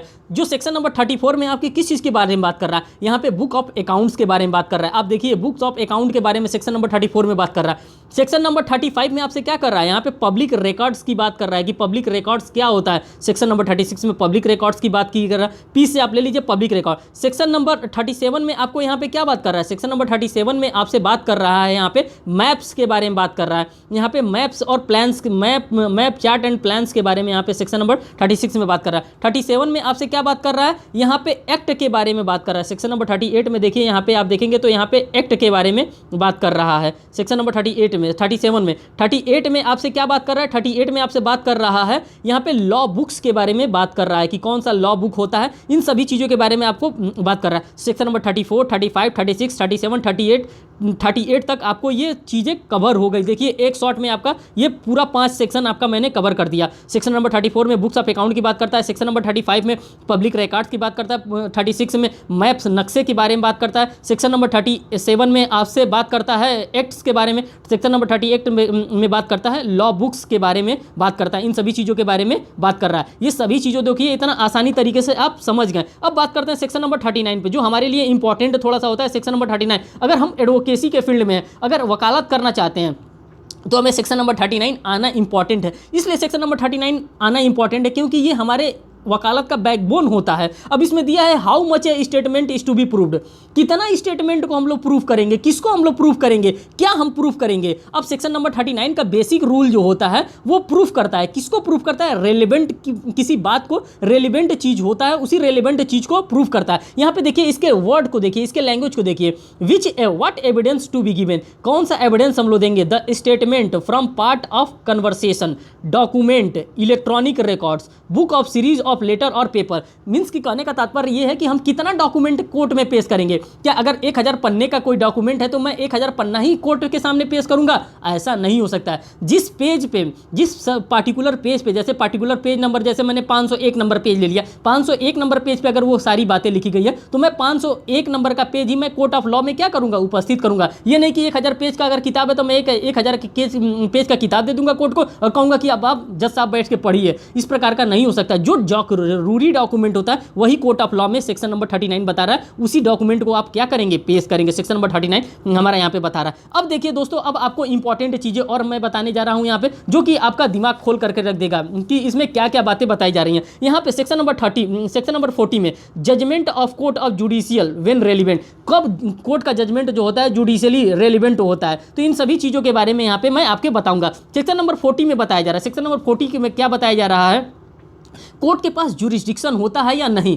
इस बात को बताने वाला कोई भी जजमेंट रेलेवेंट होगा। मींस कि कोई भी जजमेंट, हम लोग कभी भी केस फाइल करते हैं हम लोग क्या देखते हैं, जुरिस्डिक्शन देखते हैं, पिक्यूनरी जुरिस्डिक्शन देखते हैं, टेरिटोरियल जुरिस्डिक्शन देखते हैं, और जितना भी जुरिस्डिक्शन होता है उन सभी जुरिस्डिक्शन को हम लोग क्या करते हैं, सेक्शन 40 में हम लोग यहाँ पे देख रहे हैं। यहाँ पे देखिए, previous judgment relevant is to bar a second suit. जैसे हम लोग रेस जुडिकाटा पढ़ते हैं ना, इसको सस्ता रेस जुडिकाटा के नाम से आप लोग याद करके रखिए। देखिए मैं आपको एक कॉन्सेप्ट दे रहा हूँ। रेस जुडिकाटा का कॉन्सेप्ट हम लोग 3 जगह पढ़ते हैं। 3 जगह कहाँ कहाँ पढ़ते हैं, एक तो हम लोग सीआरपीसी में पढ़ रहे हैं, सेक्शन नंबर 300 में सीआरपीसी में हम लोग पढ़ रहे हैं। सेक्शन नंबर 11 में हम लोग पढ़ते हैं रेस जुडिकाटा के बारे में, सीपीसी में सेक्शन नंबर 11 में पढ़ते हैं, और सेक्शन नंबर 40 में हम लोग पढ़ रहे हैं इंडियन एविडेंस एक्ट में रेस जुडिकाटा के बारे में। रेस जुडिकाटा का मतलब क्या होता है, res judicata relevant bar on second suit. यहाँ पे ट्रायल देखिए, ये ओरिजिनल रेस जुडिकाटा के बारे में बात करता है, जो सीपीसी में हम लोग सेक्शन नंबर 11 में पढ़ते हैं। ये 300 में बात करता है, सीआरपीसी में रेस जुडिकाटा की बात करता है, और इसको सेक्शन नंबर 40 में बात करता है, ये भी रेस जुडिकाटा के बारे में। इसको आप सस्ता रेस जुडिकाटा के नाम से याद कर लीजिए कि सस्ता res judicata. Original res judicata 11 में दिया गया है, उससे थोड़ा सा और ओरिजिनल 300 में दिया गया, और सस्ता जो रेस जुडिकाटा दिया वो सेक्शन नंबर 40 में दिया गया। इस तरह से आप सेक्शन नंबर 40 को कभी भूल नहीं सकते हैं, और सेक्शन नंबर ना 300 को भूलेंगे सीआरपीसी का, ना सेक्शन नंबर 11 आप भूलेंगे। बात करते हैं सेक्शन नंबर 41 में। सेक्शन नंबर 41 में क्या दिया, relevancy of certain judgment in probate etcetera jurisdiction के बारे में बताया गया। सेक्शन नंबर 41 में 4 बातों के बारे में बताया गया। किस किस बातों के बारे में बताया गया है, मैट्रिमोनियल का मामला अगर है, अगर किसी भी प्रकार का प्रोबेट का मामला है, किसी भी प्रकार के एडमिरलिटी का मामला है, किसी भी प्रकार के इंसॉल्वेंसी का मामला है, तो ये क्या होगा, ये रेलेवेंट होगा। अगर ये कोर्ट लॉ के सामने दिया गया है तो ये रेलेवेंट होगा। तो ये अब क्या बन गया, PAI, यहाँ पे मीन्स कि एक PAMI, यहाँ पे पामी आंटी बन गई। पामी आंटी सेक्शन नंबर 41 में दिया है। आप इसको जिस तरह से याद कर सकते हैं, मैंने इसको पामी आंटी के नाम से याद किया है सेक्शन नंबर 41 को। आप भी चाहेंगे तो उसको पामी आंटी, पी को 1 नंबर पे रखिए, फिर ए को सेकंड नंबर पे, आई को 3rd नंबर पे, एम को 4th नंबर पे, तो PAMI, पामी आंटी के नाम से आप सेक्शन नंबर 41 को आप चाहेंगे तो लर्न कर सकते हैं, जो आपके एग्जामिनेशन के लिए बहुत ही इंपॉर्टेंट हो जाएगा। आपसे सेक्शन नंबर 41 में 3 शब्दों को दे देगा, मैट्रिमोनी दे देगा, प्रोबेट दे देगा, और एडमिरलिटी दे देगा। इंसॉल्वेंसी की जगह पे कोई तीसरा अलग कोई नया वर्ड दे देगा, और आप समझ नहीं पाएंगे जब तक इन चारों वर्डों को जानेंगे नहीं। सेक्शन नंबर 41 में इतनी बात बताई जा रही है। बात करते हैं सेक्शन नंबर 42 की। सेक्शन नंबर 42 में बात बताया जा रहा है, कोई भी सूट है जिसमें कोई पब्लिक मैटर इन्वॉल्व हो और इन्वॉल्व हो तो वो रेलिवेंट हो सकता है। अगर कोई भी मैटर होता है जिसमें कोई पब्लिक मैटर इन्वॉल्व होता है तो वो रेलिवेंट हो जाता है सेक्शन नंबर 42 में। बात करते हैं सेक्शन नंबर 43 में। 43 में क्या बता रहा है, यहाँ पे जजमेंट के बारे में बता रहा है, other than those mentioned in section number 40, section number 41, section number 42। यहाँ पे जजमेंट की बात की जा रही है कि जो जजमेंट होता है कहाँ कहाँ पे मेंशन किया गया, सेक्शन नंबर 40 में, जो कि अभी आप लोगों ने सस्ता रेस जुडिकाटा के नाम से देखा, सेक्शन नंबर 41 जिसमें प्रोबेट एडमिरलिटी के बारे में आप लोगों ने देखा, इंसॉल्वेंसी के बारे में देखा, सेक्शन नंबर 42 भी अभी मैंने आपको दिखाया है। कोई भी सूट जिसमें कोई पब्लिक मैटर इन्वॉल्व हो तो उसको रेलिवेंट होता है, उन सभी चीजों को हम क्या कहेंगे, जजमेंट कहेंगे। सेक्शन नंबर 44 43 में ये बात बताई गई है। अब हमारे पास आ जाता है सीधा सीधा सेक्शन 44 नंबर, जिसमें फ्रॉड के द्वारा कोई भी जजमेंट ऑब्टेन किया गया, मींस कि फ्रॉड के द्वारा, कोल्यूजन के द्वारा किसी भी प्रकार का आपने जजमेंट अगर प्राप्त किया है तो वो रेलिवेंट नहीं होगा हमारे कोर्ट ऑफ लॉ में। सेक्शन नंबर 44 तक आप आसानी से समझ गए और यहां तक हम लोग पहुंच गए। देखिए इसमें कोई भी दिक्कत नहीं होगा किसी को भी समझने में, जहां पे जो चीजों की आवश्यकता होगी उन सारी चीजों को हम बताते हुए चलेंगे, क्योंकि हमारा एक लक्ष्य है कि हमें Indian evidence act section number 1 से सेक्शन नंबर 167 तक पूरा आज कवर करना है। सिर्फ एक शॉट में कवर करना है, वो चाहे कितना भी टाइम क्यों ना हो जाए, हमको इसको कवर करना है। बात करते हैं सेक्शन नंबर 45 में। सेक्शन नंबर 45 में हमारा एक्सपर्ट ओपिनियन की बात करता है। अब एक्सपर्ट ओपिनियन क्या होता है, एक्सपर्ट किसको कहते हैं, एक्सपर्ट उसको कहते हैं जो कि आर्ट के फील्ड में, साइंस के फील्ड में, थंब इंप्रेशन के फील्ड में, फॉरेन लैंग्वेज के फील्ड में जो एक्सपर्ट होता है उसको हम लोग एक्सपर्ट कहते हैं। सेक्शन नंबर 45 इतना ही बताता है। सेक्शन नंबर 45 ए बताता है इलेक्ट्रॉनिक डॉक्यूमेंट में कौन कौन एक्सपर्ट होता है, तो जो इलेक्ट्रॉनिक्स एविडेंस को डील कर सकता है, जो मींस कि जो कंप्यूटर साइंस से पढ़ा लिखा होगा वो क्या होगा, वो इलेक्ट्रॉनिक एविडेंस में डील करता है, वो इलेक्ट्रॉनिक एविडेंस का वो मास्टर होगा। सेक्शन नंबर 46 में क्या बता रहा है, फैक्ट पर आधारित होता है तो उसको मान लिया जाता है, जैसे कि पोस्टमार्टम रिपोर्ट, जैसे पोस्टमार्टम रिपोर्ट आता है वो फैक्ट पर आधारित होता है। अब जस्ट आप तो कहेंगे कि नहीं लाओ मैं ही पोस्टमार्टम करूंगा, पोस्टमार्टम कौन करेगा, कोई डॉक्टर ही करेगा। अगर डॉक्टर ने कह दिया कि पोस्टमार्टम रिपोर्ट ये सही है तो हम लोग उसको क्या मानेंगे, वो सही है। सेक्शन नंबर 47 की हम लोग बात करते हैं। यहाँ पे हैंड राइटिंग के संबंध में ओपिनियन दिया जाता है कि हैंड राइटिंग किसका है। जैसे आप लोग मेरा हैंड राइटिंग देख चुके हैं, अगर आप लोग चाहेंगे तो आप लोग भी क्या हो सकते हैं, हैंड राइटिंग एक्सपर्ट हो सकते हैं। हैंड राइटिंग एक्सपर्ट का मतलब क्या होता है, हमारे हैंड राइटिंग के संबंध में, हमारे लिखने के संबंध में आप अपना ओपिनियन फ्रेम कर सकते हैं। कहाँ पे, कोर्ट ऑफ लॉ में ओपिनियन फ्रेम कर सकते हैं। इसी से रिलेटेड एक और सेक्शन आता है, सेक्शन नंबर 47 ए, जिसमें इलेक्ट्रॉनिक सिग्नेचर की बात की जा रही है, डिजिटल सिग्नेचर की बात की जा रही है। Section number 47। सेक्शन नंबर 48 में क्या बात की जा रही है, कस्टम की बात होगी। यहां पर ऐसे व्यक्ति होना चाहिए जिसे कुछ ज्यादा मालूम होना चाहिए, लाइक जैसे कोई एक्सपर्ट होता है किसी ओपिनियन को देख करके, जैसे सप्तपदी को हम ले लेते हैं। सप्तपदी क्या होता है, एक ओपिनियन मान लिया जाता है कि नहीं दाहिने तरफ से फेरे लेने चाहिए कि बाएं तरफ से फेरे लेने चाहिए, वो एक्सपर्ट की बात कर रहा है। फिर सेक्शन नंबर 49 की हम बात करते हैं, यहाँ पे यूजेस, रूढ़ियों की बात की जाती है। सेक्शन नंबर 49 में कि रूढ़ियाँ क्या होती हैं। फिर बात करते हैं सेक्शन नंबर 50 में, यहाँ रिलेशनशिप से संबंधित के बारे में बात की जाती है कि रिलेशनशिप कब इंपॉर्टेंट होता है, कब रिलेशनशिप को हम लोग मानते हैं, कब रिलेशनशिप को हम लोग नहीं मानते। ये सेक्शन नंबर 50 में बताया जा रहा है। दोस्तों जो इंपॉर्टेंट है उस पर हमको टाइम देना अनिवार्य है, जो इंपॉर्टेंट नहीं, जो वन लाइनर फैक्ट है, उन वन लाइनर फैक्ट को इसी तरह से अपने दिमाग में रखा जा सकता है कि हाँ 45 में क्या दिया, 46 में क्या दिया, 47 में, 48 में क्या दिया गया। अब बात करते हैं सेक्शन नंबर 51 में। सेक्शन नंबर 51 में क्या दिया गया है, ground of opinion when relevant, कब किस ग्राउंड पे ओपिनियन इसका रेलिवेंट होगा।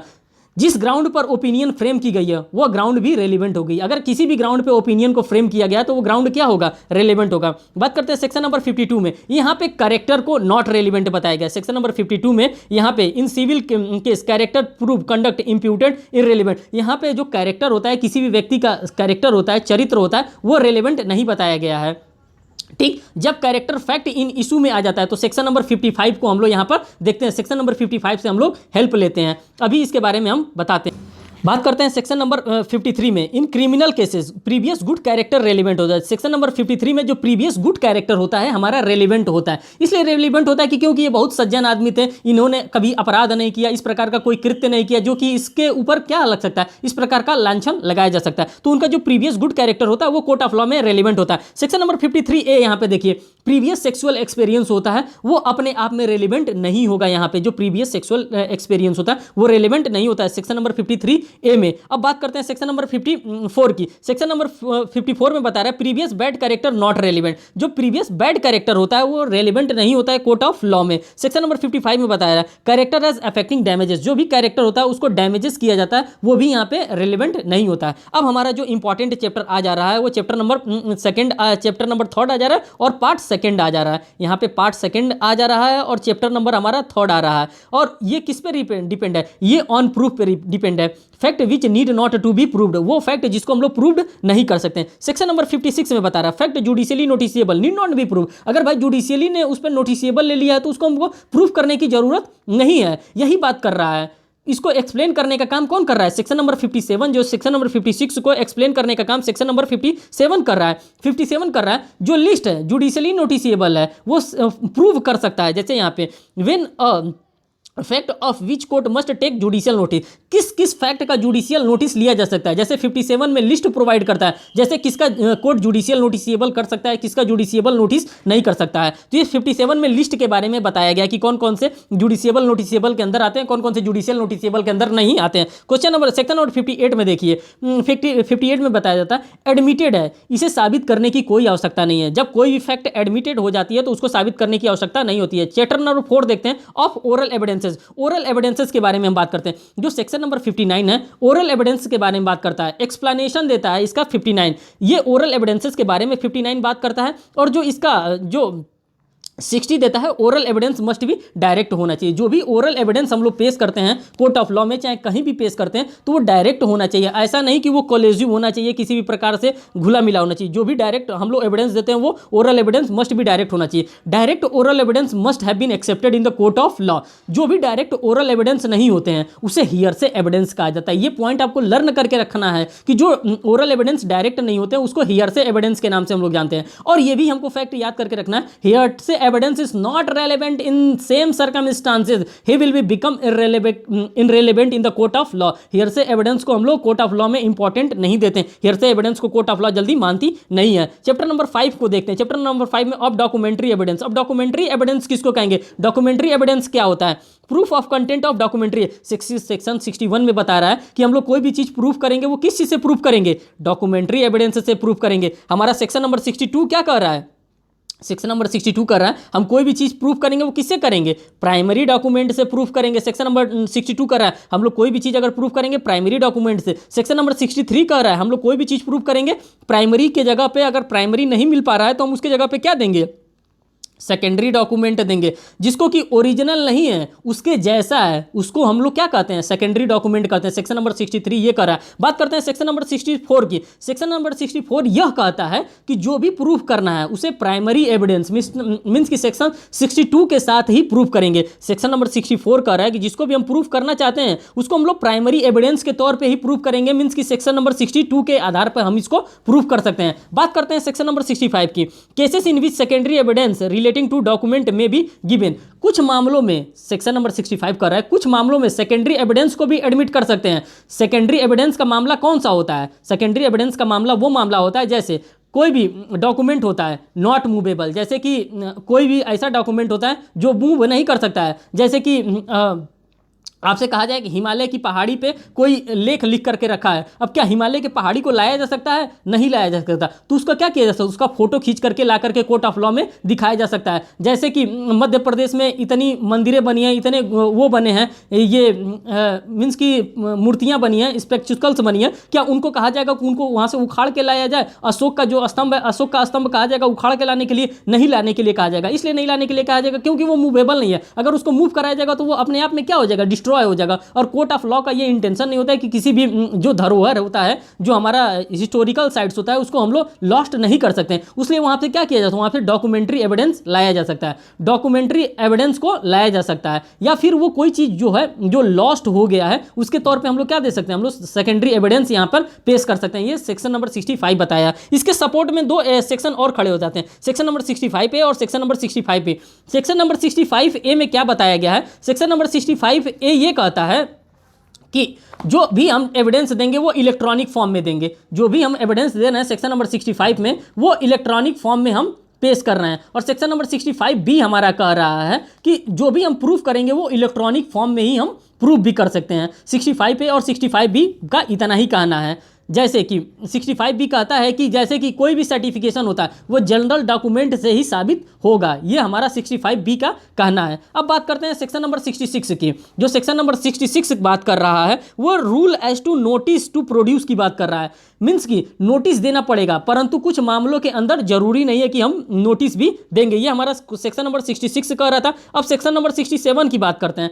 सेक्शन 67 में कह रहा है पार्टी को एग्जामिन करना पड़ता है। यहाँ पे आप लोग यहाँ पे पढ़ सकते हैं कि पार्टी को क्या करना पड़ता है, यहाँ पे एग्जामिनेशन करना पड़ता है। सेक्शन नंबर 67 में 67 ए में हमको क्या करना पड़ता है, यहाँ पे प्रूफ एस इलेक्ट्रॉनिक सिग्नेचर की, वहाँ पे इलेक्ट्रॉनिक सिग्नेचर हुआ है कि नहीं हुआ, इन सभी चीज़ों को यहाँ पे प्रूफ करना पड़ता है। बात करते हैं सेक्शन नंबर 68 की। विटनेस के द्वारा अटेस्टेड डॉक्यूमेंट, जो भी डॉक्यूमेंट पेश किया जाएगा सेक्शन 68 में, वो किसके द्वारा, वो विटनेस के द्वारा अटेस्टेड होना चाहिए। मीन्स कि विटनेस के द्वारा उस पर अपना साइन किया हुआ होना चाहिए। सेक्शन नंबर 69 की हम बात करते हैं। Proof when no attesting witness found, अगर अटेस्टिंग विटनेस नहीं मिलता है तब हम किस प्रकार से प्रूफ करेंगे। सेक्शन नंबर 69 ये बात कर रहा है अटेस्टिंग विटनेस नॉट फाउंड, तो कम से कम एक विटनेस का सिग्नेचर करना पड़ेगा और पार्टी के सिग्नेचर को साबित करना पड़ेगा। यहाँ पे 69 में ये बातें बताई गई हैं। जो भी चीज़ मैं बता रहा हूँ वो सिंपल लैंग्वेज में आपको बता रहा हूँ कि वो आपके सीधे दिमाग में उतर जाए, जो कि आपको एग्जामिनेशन देना है। आपको अभी पढ़ करके इससे पीएचडी नहीं करना है, आपको एग्जामिनेशन पॉइंट ऑफ व्यू से ये बताया जा रहा है कि आपके दिमाग में वो चीज़ें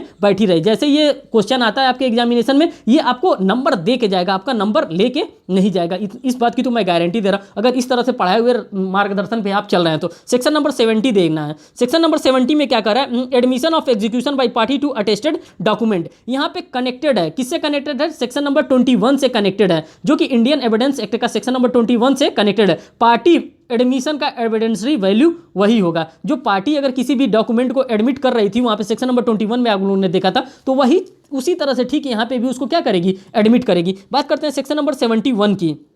यहाँ पे विटनेस डिनाई कर रहा है, अगर विटनेस किसी चीज़ को देने से मना कर रहा है तो फिर उस डॉक्यूमेंट को अनअटेस्टेड की तरह डील किया जाएगा। अगर सेक्शन नंबर 71 में अगर विटनेस से कोई चीज़ मांगी जा रही है, कोई डॉक्यूमेंट मांगी जा रही है, अगर वो नहीं दे रहा है, अगर देने से मना कर दिया जा रहा है, तो उसको अनअटेस्टेड डॉक्यूमेंट सेक्शन 71 में माना जाएगा। सेक्शन नंबर 72 में बात बताई जा रही है डॉक्यूमेंट को करना या ना करना जरूरी नहीं है, फिर भी करा दिया तो अनऑथोराइज्ड डॉक्यूमेंट की तरह साबित किया जा सकता है। उसको अगर अनऑथोराइज्ड करा दिया फिर भी उसको न साबित की तरह माना जाएगा। सेक्शन नंबर 72 में बात करते हैं सेक्शन नंबर 73 की। सेक्शन नंबर 73 में जो बात कर रहा है वो कंपैरिजन ऑफ सिग्नेचर की बात कर रहा है। अब किस प्रकार से सिग्नेचर को हम कंपेयर करेंगे, अभी हम लोगों ने पढ़ा है कि सिग्नेचर को कंपेयर करने के लिए हम लोगों ने 3 जगह पढ़ा है। कहाँ कहाँ पढ़ा है दोस्तों, अभी आपको याद भी होगा। सेक्शन नंबर 45 में हम लोगों ने पढ़ा है, सेक्शन नंबर 47 में भी हम लोगों ने पढ़ा है, सेक्शन नंबर 67 में भी हम लोगों ने पढ़ा है, और सेक्शन नंबर अभी 70 यहाँ पे 3 में भी हम लोग पढ़ रहे हैं। ये किस चीज़ से बात कर रहा है, ये कंपैरिजन से बात कर रहा है। किसके कंपैरिजन से, हैंड राइटिंग के कंपैरिजन के बारे में ये सेक्शन नंबर 73 बात कर रहा है। बात करते हैं सेक्शन नंबर 74 की, पब्लिक डॉक्यूमेंट की बात कर रहा है। पब्लिक डॉक्यूमेंट क्या होता है इसका एक्सप्लेन किया गया सेक्शन नंबर 74 में। पब्लिक डॉक्यूमेंट क्या होता है उसके बारे में एक्सप्लेनेशन किया गया। सेक्शन 75 में प्राइवेट डॉक्यूमेंट का इस्तेमाल किस प्रकार से किया जाता है उसके बारे में सेक्शन नंबर 75 बता रहा है। 76 में क्या बताया जा रहा है, 76 में बताया जा रहा है सर्टिफाइड कॉपी क्या होता है और कौन व्यक्ति सर्टिफाइड कॉपी जारी कर सकता है, ये बात 76 में बताई जा रही है। 77 में हमको क्या बताया जा रहा है, सर्टिफाइड कॉपी के माध्यम से प्रूफ करना। किसी भी चीज़ को अगर हम प्रूफ करना चाहते हैं कोर्ट ऑफ लॉ में तो वो सर्टिफाइड कॉपी होना चाहिए। जैसे भी हम कोई भी जजमेंट लेते हैं तो सर्टिफाइड कॉपी लेते हैं, आयोग से कोई भी अगर हम लोग रसीद लेते हैं तो वो क्या लेते हैं, सर्टिफाइड कॉपी लेते हैं। सेक्शन नंबर 78 में क्या हमसे बताया जा रहा है, ऑफिशियल डॉक्यूमेंट के बारे में बात की जा रही है। 5 तरह की बातें होती हैं डॉक्यूमेंट की। अब कौन कौन सी बातें होती है जब हम लोग डिटेल में क्लास लेंगे, कभी कभी मौका मिला तो हम डिटेल में इसके बारे में बात करेंगे। सेक्शन नंबर 79 में क्या बता रहा है, सर्टिफिकेट कॉपी कैसी होनी चाहिए, जेन्युइन होनी चाहिए। कोई भी सर्टिफिकेट कॉपी जो होनी चाहिए वो जेन्युइन होनी चाहिए। सेक्शन नंबर 80 में क्या बता रहा है, यहाँ पे डॉक्यूमेंट जो प्रोड्यूस किए गए हैं वो प्रॉपर्टी अटेस्टेड होनी चाहिए, साइन सहित होनी चाहिए। अगर कोई भी हम लोग चीज ले रहे हैं तो वो कैसा होना चाहिए, वो ऐसा एक रिकॉर्ड होना चाहिए जो कि अटेस्टेड होना चाहिए और साइन के सिग्नेचर के साथ होना चाहिए। इसी के साथ साथ हम सेक्शन नंबर 89 भी पढ़ लेते हैं। सेक्शन नंबर 80 के साथ साथ अगर हमको रिलेट करके पढ़ेंगे तो सेक्शन नंबर हम 89 भी पढ़ लेंगे।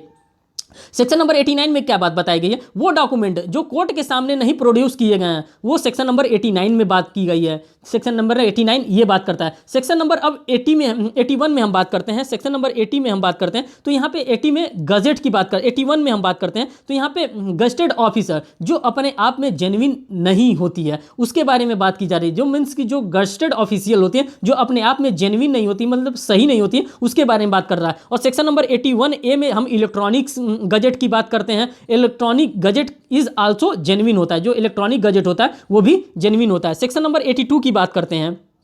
यहां पे बात की जा रही है presumption as to document admissible in the England. ये हमारे लिए उतना इंपॉर्टेंट नहीं है, इसलिए इंपॉर्टेंट नहीं क्योंकि ये यूके का कॉन्सेप्ट है और इसको हम छोड़ दें तो भी कोई हमारे लिए दिक्कत नहीं होता क्योंकि ये यूनाइटेड किंगडम से हमको कुछ लेना ही नहीं है और ये यूनाइटेड किंगडम की बात कर रहा है। सेक्शन नंबर 82 बात करते हैं सेक्शन नंबर 83 की। 83 में बात करता है प्रिजम्पशन टू मैप के बारे में बात कर रहा है। प्रिज्यूम किया जाता है any map who is approved by the government authority. अगर गवर्नमेंट के अथॉरिटी के द्वारा अगर उसको अप्रूव कर दिया गया तो वो क्या हो जाता है, वो जेन्युइन हो जाता है। इज नॉट प्रूव्ड, उसको प्रूव करने की आवश्यकता नहीं होती है। जैसे इंडिया का मैप अगर भारत सरकार के द्वारा जारी कर दिया गया है तो उसको प्रूव करने की आवश्यकता नहीं है। 84 में क्या बताया गया है, एनी लॉ बुक ऑथोराइज्ड, अगर कोई लॉ बुक है जिसको अथॉरिटी के द्वारा प्रोड्यूस किया गया है, गवर्नमेंट के द्वारा प्रोड्यूस किया तो वो जेन्युइन होगा, उसको प्रूफ करने की आवश्यकता नहीं होगी। 85 में क्या बताया जा रहा है, power of attorney is valid. एक वकील के लिए उसका वकालतनामा क्या होता है, वो उसके लिए वैलिड होता है, वो उसको प्रूफ करने की जरूरत नहीं है कि तुम दिखाओ अपनी डिग्री दिखाओ कि तुमने एलएलबी की है तो ये भी दिखाओ कि तुमने bar council of Uttar Pradesh में या बार काउंसिल किसी भी स्टेट के बार काउंसिल में तुमने रजिस्ट्रेशन किया। इस प्रकार का दिखाने की कोई आवश्यकता नहीं है। इसी के सपोर्ट में 85 के सपोर्ट में 85A 85B 85C ये 3 सेक्शन आते हैं। 85A क्या बात करता है, 85A बात करता है इलेक्ट्रॉनिक एग्रीमेंट जेन्युइन होना चाहिए। जो भी हम लोग इलेक्ट्रॉनिक एग्रीमेंट कर रहे हैं वो जेन्युइन होना चाहिए। 85B बता रहा है अबाउट इलेक्ट्रॉनिक सिग्नेचर को अल्टर नहीं किया जा सकता, ऐसा प्रिज्यूम करता है 85B। किसी भी इलेक्ट्रॉनिक सिग्नेचर को आप अल्टर नहीं कर सकते, उसमें किसी भी प्रकार का चेंजेस नहीं कर सकते, ये 85B बता रहा है। 85C हमारा बता रहा है इलेक्ट्रॉनिक सिग्नेचर सर्टिफाइड प्रॉपरली उसी आदमी से बिलोंग करना चाहिए, जिसका वो होता है उसी से वो बिलोंग करना चाहिए। 85C हमको बता दिया। 86 में हमको क्या बता रहा है, 86 में हमको बता रहा है कि फॉरेन जुडिशियल रिकॉर्ड, जैसे कि फॉरेन का जो जुडिशियल रिकॉर्ड होता है, जो फॉरेन का जजमेंट होता है, जैसे हम लोग सीपीसी पढ़ते हैं, सीपीसी में हमको फॉरेन जजमेंट कहां मिलता है, foreign court foreign judgment section number 13 section number 14 जब हम पढ़ते हैं तो उसी फॉरेन जजमेंट की बात करता है। फॉरेन जुडिशियल रिकॉर्ड जो होता है उसको भी जेन्युइन माना जाता है कोर्ट ऑफ लॉ में, 86 में माना जाता है। फिर हम बात करते हैं क्वेश्चन सेक्शन नंबर 87 का। 87 में मैप के अंदर जो डाटा पब्लिश होती है वो डाटा क्या होती है, उस डाटा को जेन्युइन माना जाता है। किसी संस्था ने इसे पब्लिश किया है, इसकी लिए कोई आवश्यकता नहीं है कि किस संस्था ने इसे पब्लिश किया है, कोई भी पब्लिश कर सकता है लेकिन वो जेन्युइन होना चाहिए। सेक्शन नंबर 88 में क्या बताया जा रहा है, जो टेलीफोनिक मैसेजेस होते हैं उनके बारे में बताया जाता है कि टेलीफोनिक मैसेजेस क्या होने चाहिए, जेन्युइन होने चाहिए। सेक्शन नंबर 88 में इलेक्ट्रॉनिक मैसेज जैसे ईमेल हो गया, गूगल हो गया, एक्सेट्रा, इन सभी चीज़ों के बारे में सेक्शन नंबर 88A में बताया जा रहा है। सेक्शन नंबर 90 में क्या बताया जा रहा है, 90 में अगर कोई भी डॉक्यूमेंट 30 साल पुरानी है तो उसके बारे में किसी भी प्रकार का सिग्नेचर डाटा जेन्युइन माना जाएगा। उसके कंटेंट के बारे में हमें कोई प्रिजम्पशन नहीं होगा कि वो उसके भीतर क्या लिखा। अगर 30 साल पुराना है तो सेक्शन 90A का आता है, उसको हम लोग जेन्युइन मानेंगे। सेक्शन नंबर 90A हमारा क्या कहता है, सेक्शन नंबर 90A का आता है अगर इलेक्ट्रॉनिक डॉक्यूमेंट है, अगर वो 5 साल पुराना है तो उसको हम लोग वैलिड डॉक्यूमेंट के नाम से हम लोग जानेंगे। यहाँ पे ये 30 ईयर, यहाँ पे 5 साल। आपको ये सारी चीज़ों को लर्न करके रखना है दोस्तों। अगर आप लोगों ने सिर्फ अपने दिमाग में रखा रहा तो समझ जाइए कि आपका एविडेंस एक्ट से दोस्ती बहुत अच्छे से हो जाएगी। आपको इससे दुश्मनी नहीं करना, इससे दोस्ती बना के रखना। इससे दोस्ती बना के रखेंगे तो ये आपको 8 से 10 नंबर हमारे बताए हुए रास्ते से आपको 8 से 10 नंबर दे के जाएगा। और थोड़ा सा आप अंदर का प्रोविजन पढ़ लेते हैं तो वो आपको पूरा, अगर 12 क्वेश्चन आता है तो 12 नंबर दे के जाएगा, 15 क्वेश्चन आता है तो 15 नंबर आपको दे के जाएगा, आपका नंबर लेके नहीं जाएगा। ये मेरा वादा है। 90A में अब क्या कहा जा रहा है, 90A में आपसे अब क्या कहा जा रहा है, 90A में कहा जा रहा है इलेक्ट्रॉनिक डॉक्यूमेंट के बारे में, जो 5 साल पुराना था। अब बात करते हैं सेक्शन नंबर 91 में जो बात किया रहा है, जो डॉक्यूमेंट स्पष्ट है जैसे लिखित में है तो उसे लिखित में ही साबित करना होगा। अगर वो ओरल मांगता है तो ओरल साबित किया जाएगा, अगर लिखित मांगता है तो लिखित ही साबित करना पड़ेगा। 92 में क्या कह रहा है, 92 में यदि डॉक्यूमेंट प्रॉपरली लिखा गया है तो उसे ओरल एविडेंस से भी डिस्प्रूव नहीं कर सकते हैं, उसे ओरल एविडेंस से डिस्प्रूव नहीं कर सकते। अगर रिटन में लिख दिया गया कोई डॉक्यूमेंट तो उसे हम ओरल से प्रूव नहीं कर सकते। 93 में हमारा क्या कह रहा है, किसी डॉक्यूमेंट में अगर पेटेंट बाहरी अस्पष्टता है, बाहरी किसी प्रकार की एम्बिग्यूटी है, तो बाहरी अस्पष्टता को वहां पर कोई एविडेंस नहीं दिया जाएगा, वो नो एविडेंस होगा, उसको किसी भी एविडेंस के तरफ पे हम कंसीडर नहीं करेंगे। जो लेटेंट जो बाहरी जो पेटेंट एम्बिग्यूटी होती है, उसी पेटेंट एम्बिग्यूटी की बात की जा रही है सेक्शन नंबर 93 में। 94 में जो बात की जा रही है, कोई भी डॉक्यूमेंट जिसमें कोई भी एम्बिग्यूटी न हो, न तो बाहरी न ही भीतरी, किसी भी केस में डॉक्यूमेंट को चैलेंज करने के लिए कोई भी एविडेंस नहीं दिया जा सकता। वो जो डॉक्यूमेंट होता है उसको चैलेंज करने के लिए किसी भी प्रकार का एविडेंस नहीं दिया जा सकता। सेक्शन नंबर 95 देखिए, 95 में बताया जा रहा है डॉक्यूमेंट को जब एग्जिस्टिंग फैक्ट पर अप्लाई किया जाता है तो पता चलता है कि ये उससे कनेक्टेड तो है, कनेक्टेड है या नहीं है, तो फिर ओरल एविडेंस दे सकते हैं और उससे साबित किया जा सकता है। सेक्शन नंबर 95 ये बात किया जा रहा है कि वो उससे कनेक्टेड है या नहीं है, इन सभी चीजों के बारे में सेक्शन नंबर 95 बात किया जा रहा है। सेक्शन नंबर 96 की हम बात करते हैं। सेक्शन नंबर 96 जो बात करता है, यहां पर डॉक्यूमेंट की बात कर रहा है। अब किस डॉक्यूमेंट की बात कर रहा है, यहां पर अप्लाई होगा कि यहां पर अप्लाई नहीं होगा, उस डॉक्यूमेंट के बारे में सेक्शन नंबर 96 बात कर रहा है। 97 किस सेक्शन के बारे में बात कर रहा है, 97 बात कर रहा है कोई डॉक्यूमेंट जो है कि होलली किसी पार्टिकुलर सेट पर अप्लाई नहीं हो रहा है, तो यहां पर भी एविडेंस दे सकते हैं। फिर यहां पे भी अगर वो पार्टिकुलरली अप्लाई नहीं होता, यहां पे हम एविडेंस दे सकते हैं। सेक्शन नंबर 98 क्या कर रहा है, 98 कर रहा है अगर एलिजिबल कैरेक्टर है तो वहां पर भी एविडेंस दिया जा सकता है। अगर किसी भी प्रकार का एलिजिबल कैरेक्टर है तो वहां पे भी सेक्शन 98 के अकॉर्डिंग एविडेंस दिया जा सकता है। सेक्शन नंबर 99 कह रहा है स्ट्रेंजर इस मामले में एविडेंस दे सकते हैं। अगर कोई स्ट्रेंजर है, कोई दूत बन के आ रहा है, तो उस मामले में वो एविडेंस दे सकता है। सेक्शन नंबर 100 का कहता है जितनी भी बातें सेक्शन नंबर 91 से लेकर के 99 तक पढ़ी गई है, ये बातें अप्लाई नहीं होती हैं। कहां पे अप्लाई नहीं होती हैं, ये विल के कंस्ट्रक्शन पर अप्लाई नहीं होती, ये विल के लिए अप्लाई नहीं होती। सेक्शन नंबर 100 में ये बातें बता दी गई हैं। अब हमारा जो लास्ट पार्ट आता है, पार्ट नंबर 3 जो हमारे लिए इंपॉर्टेंट है, ये पार्ट नंबर 3। पार्ट नंबर 3 में क्या बताया, production and effect of evidence के बारे में, कौन कौन सा प्रोडक्शन होता है, कौन कौन सा इफेक्ट होता है, उसके बारे में बताया जा रहा है। सेक्शन नंबर 101 102 ये बर्डन ऑफ प्रूफ और व्हेन हुम बर्डन ऑफ प्रूफ लाइज, किसके ऊपर बर्डन ऑफ प्रूफ लाइज करता है। सेक्शन नंबर 101 में बताया जा रहा है जो व्यक्ति कोर्ट से रिलीफ लेना चाहता है, बर्डन ऑफ प्रूफ उसके ऊपर है कि वो साबित करे कोर्ट में उस चीज को। अगर वो साबित कर देता है तो बर्डन ऑफ प्रूफ किसके ऊपर चला जाएगा, सेक्शन नंबर 102 में चला जाएगा। सेक्शन नंबर 102 कहता है कि अगर दोनों तरफ से लेफ्ट वाली पार्टी हो चाहे राइट वाली पार्टी हो, चाहे डिपेंडेंट हो चाहे उसके वो अगेंस्ट वाले पार्टी हो, दोनों तरफ से एविडेंस नहीं आए तो पार्टी केस हार जाएगी। अगर किसी भी एक पार्टी से अगर कोर्ट वो क्या कहते हैं सबूत नहीं आ रहा है तो पार्टी क्या करेगी, केस हार जाएगी। बर्डन उसके ऊपर है कि बताए कि केस को कैसे साबित करेगा। ये 102 और 102 ये जनरल रूल बताता है, ये दोनों के लिए ये इंपॉर्टेंट है। ये जनरल रूल 101 और 102 बताता है। अब 103 हमको क्या बताता है, 103 बताता है प्रिजम्पशंस के बारे में। उपधारणा क्या है, ये प्रिज्यूम करता है कि कुछ फैक्ट है तो एब्सेंट है तो पार्टिकुलर फैक्ट दीजिए।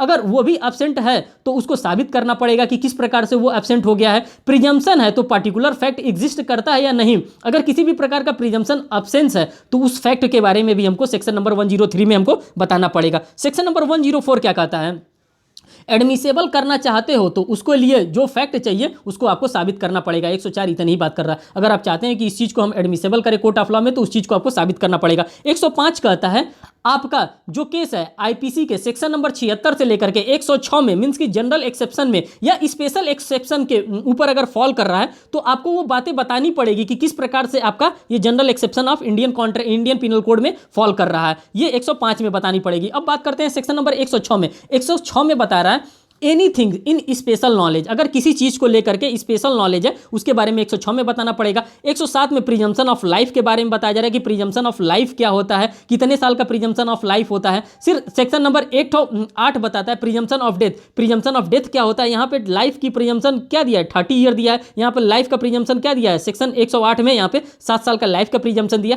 ये एज इट इज आपको लर्न करना पड़ेगा दोस्तों। सेक्शन नंबर 109 में प्रिजम्पशन से रिलेटेड है, ये सेक्शन 109 जो है ये प्रिजम्पशन से रिलेटेड। सेक्शन नंबर 110 जो है वो burden of proof as ownership से रिलेटेड है। सेक्शन नंबर 110 जो है प्रिजम्पशन रिलेटेड किस चीज से होता है, ऑनरशिप से, कि क्या इसमें हमारा ही स्वामित्व तो है कि किसी दूसरे का स्वामित्व। सेक्शन नंबर 110 इससे डील करता है। सेक्शन नंबर जो 111 है वो डील करता है प्रिजम्पशन ऑफ एक्शन कॉन्फिडेंस से। जो एक्टिव कॉन्फिडेंस होता है, जैसे एक्टिव कॉन्फिडेंस किससे रिलेटेड होता है, जैसे कि हम लोग सेक्शन 52 पढ़ते हैं, किसमें, इंडियन पिनल कोड में जब सेक्शन नंबर 52 पढ़ते हैं तो वहाँ पे गुड फेथ की बात की जाती है। अगर गुड फेथ में अगर आप काम कर रहे हैं, अगर आपका एक्टिव कॉन्फिडेंस है तो वो आपसे रिलेटेड है। सेक्शन नंबर 111 ए किससे रिलेटेड है, सेक्शन 111 ए बताता है ऑफेंस बाय परसिस्टेंस, मीन्स की जो परसिस्टेंस किया जाता है डिस्प्यूट एरिया के अंदर आप प्रेजेंट थे, किसी भी प्रकार का अगर कहीं पे डिस्प्यूट हुआ है, अगर आप उस डिस्प्यूट एरिया के अगर प्रेजेंट है तो माना जाएगा कि आपने वहां पे ये हिस्सा लिया होगा। सेक्शन नंबर 112 क्या कह रहा है, सेक्शन नंबर 112 कह रहा है ये कंक्लूसिव प्रूफ की बात कर रहा है किसी बच्चे का लेजिटिमेट होने पर कि यदि वह विवाह विच्छेद होने के 280 दिन के अंदर, मीन्स कि किसी महिला ने विवाह विच्छेद होने के 280 दिन के भीतर किसी बच्चे को जन्म दिया तो बच्चा उसी व्यक्ति का होगा, ऐसा प्रावधान सेक्शन 112 इंडियन एविडेंस एक्ट का करता है। उसको यहाँ पे लेजिटिमेसी की बात की जा रही है ड्यूरिंग मैरिज की बात। सेक्शन नंबर 113 में क्या करता है, सेसेशन ऑफ टेरिटरी के बारे में बात करता है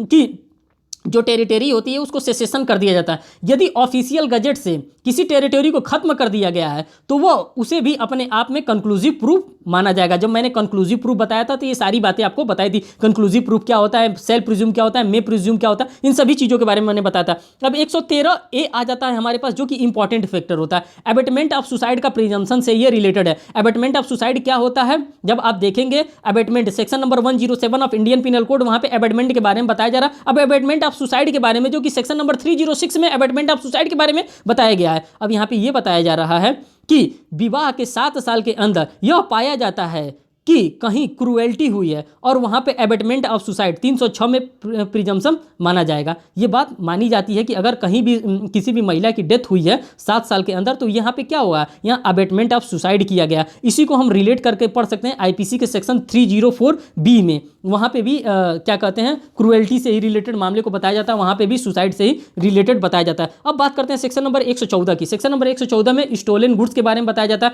एकॉम्प्लिस्ड के बारे में बताया जा रहा है, मीन्स की सह अभियुक्त कौन होता है, इसी सब चीज़ों के बारे में सेक्शन नंबर 114 में बताया जाता है। 114 ए में बताया जाता है this section is inserted by Mathura rape case के, ये मथुरा रेप केस आया था, मथुरा रेप केस से सेक्शन नंबर 114 को इंसर्टेड किया गया था। इस तरह से भी आपसे क्वेश्चन बना के पूछ लिया जाता है। अगर कोई महिला जिसके साथ रेप हुआ है अगर वो चिल्लाई नहीं, किसी भी तरह का विरोध नहीं किया, किसी भी प्रकार का अपोज नहीं किया, उसके बॉडी पर किसी भी प्रकार का अगर कोई पेन नहीं है, कोई निशान नहीं है, तो इट डज नॉट मीन कि उसने कंसेंट दे दिया। प्रिजम्पशन ऑफ जो प्रिजम्पशन ऑफ नॉन होता है कंसेंट सेक्शन 114 ए के अंतर्गत होता है। ये नहीं माना जाएगा कि उसने विरोध नहीं किया, उसने चिल्लाया नहीं, उसने रेसिस्ट नहीं किया तो उसने कंसेंट दे दिया, ये नहीं माना जाएगा। सेक्शन नंबर 114 में ये ए में ये बात बताई जा रही है। चैप्टर नंबर 8 पे हम लोग आ जाते हैं जिसमें स्टॉपेल की बात की जाती है। इसमें 3 सेक्शन है, 118, 15, 116, 117। ये हमारे लिए थोड़ा सा इंपॉर्टेंट हो जाता है क्योंकि स्टॉपेल का प्रिंसिपल जो होता है ये सिविल भी होता है और क्रिमिनल भी होता है। सेक्शन नंबर 115 में क्या कहता है, डिफाइन स्टॉपेल। सेक्शन नंबर 115 में स्टॉपेल को डिफाइन किया जा रहा है, एक बार आपने कमिटमेंट कर दिया तो आप पीछे नहीं हट सकते। सेक्शन नंबर 15 ये कहता है स्टॉपेल का सिद्धांत कई जगह पर लागू होता है, जैसे सिविल में भी लागू होता है, क्रिमिनल में भी लागू होता है, बट जो क्रिमिनल में कानून लागू होता है सिविल में लागू नहीं होता। ये 115 ये बात कहता है। 116 क्या कहता है, 116 कहता है जो कि लाइसेंस ले रखा है और बाद में आप यह नहीं कह सकते हैं कि जिससे हमने लाइसेंस लिया है उसके पास लाइसेंस देने की कोई अथॉरिटी नहीं है। इस प्रकार का आप सेक्शन 116 में आप इस प्रकार से नहीं कह सकते हैं। जिससे आपने लाइसेंस लिया है उसको आप बाद में ये नहीं कह सकते उसके पास अथॉरिटी ही नहीं थी कि लाइसेंस दे। सेक्शन नंबर 117 की हम बात करते हैं, अपने बात से नहीं मुकर सकते हैं। सेक्शन नंबर 117 ये कहता है कि आप आपने बात किया है आप अपने बात से मुखर नहीं सकते। सेक्शन नंबर 117 का रहा। अब बात करेंगे हम सेक्शन नंबर 118 वाला, तो मैंने आपको दिखाई दिया था 118 दिखा दिया था, हु में भी टेस्टिफाई। 119 भी मैंने आपको जब 19 नंबर सेक्शन हम लोग पढ़ रहे थे, अनेबल टू कम्युनिकेट, जो गूंगा आदमी भी अपना क्या कर सकता है, अपना विटनेस बन सकता है। सेक्शन नंबर 120 भी मैंने आपको बता दिया। अब हम आते हैं सेक्शन नंबर 121 पे, जहाँ पे जजेस एंड मजिस्ट्रेट की बात की जा रही है। यहाँ पे प्रिविलेजेस कम्युनिकेशंस की बात की जाती है। सेक्शन नंबर 21 को प्रिविलेजेस कम्युनिकेशंस के नाम से भी हम लोग जाना जाता है। इसमें हम लोग 2 पॉइंट को हम लोग देखेंगे। पहला पॉइंट है आपको बोलने के लिए मजबूर नहीं किया जाएगा। नॉन कम्युनिकेशन प्रिविलेजेस, आपको यहाँ पे बोलने के लिए मजबूर नहीं किया जाएगा। दूसरी बात बताया जा रहा है, नॉन प्रोडक्शन प्रिविलेजेस, कोई भी चीज़ आपको पेश करने के लिए आपको कंपेल, आपको दबाव नहीं दिया जाएगा। जजेस मजिस्ट्रेट के पास होता है प्रिविलेजेस, ये कम्युनिकेशन पावर किसके पास होता है? ये जो प्रिविलेजेस कम्युनिकेशन होता है ये जजेस के पास होता है। सेक्शन नंबर 121 में ये बात बता दी जाएगी, जजेस के पास होता है और मजिस्ट्रेट के पास। 122 में क्या बताया गया है?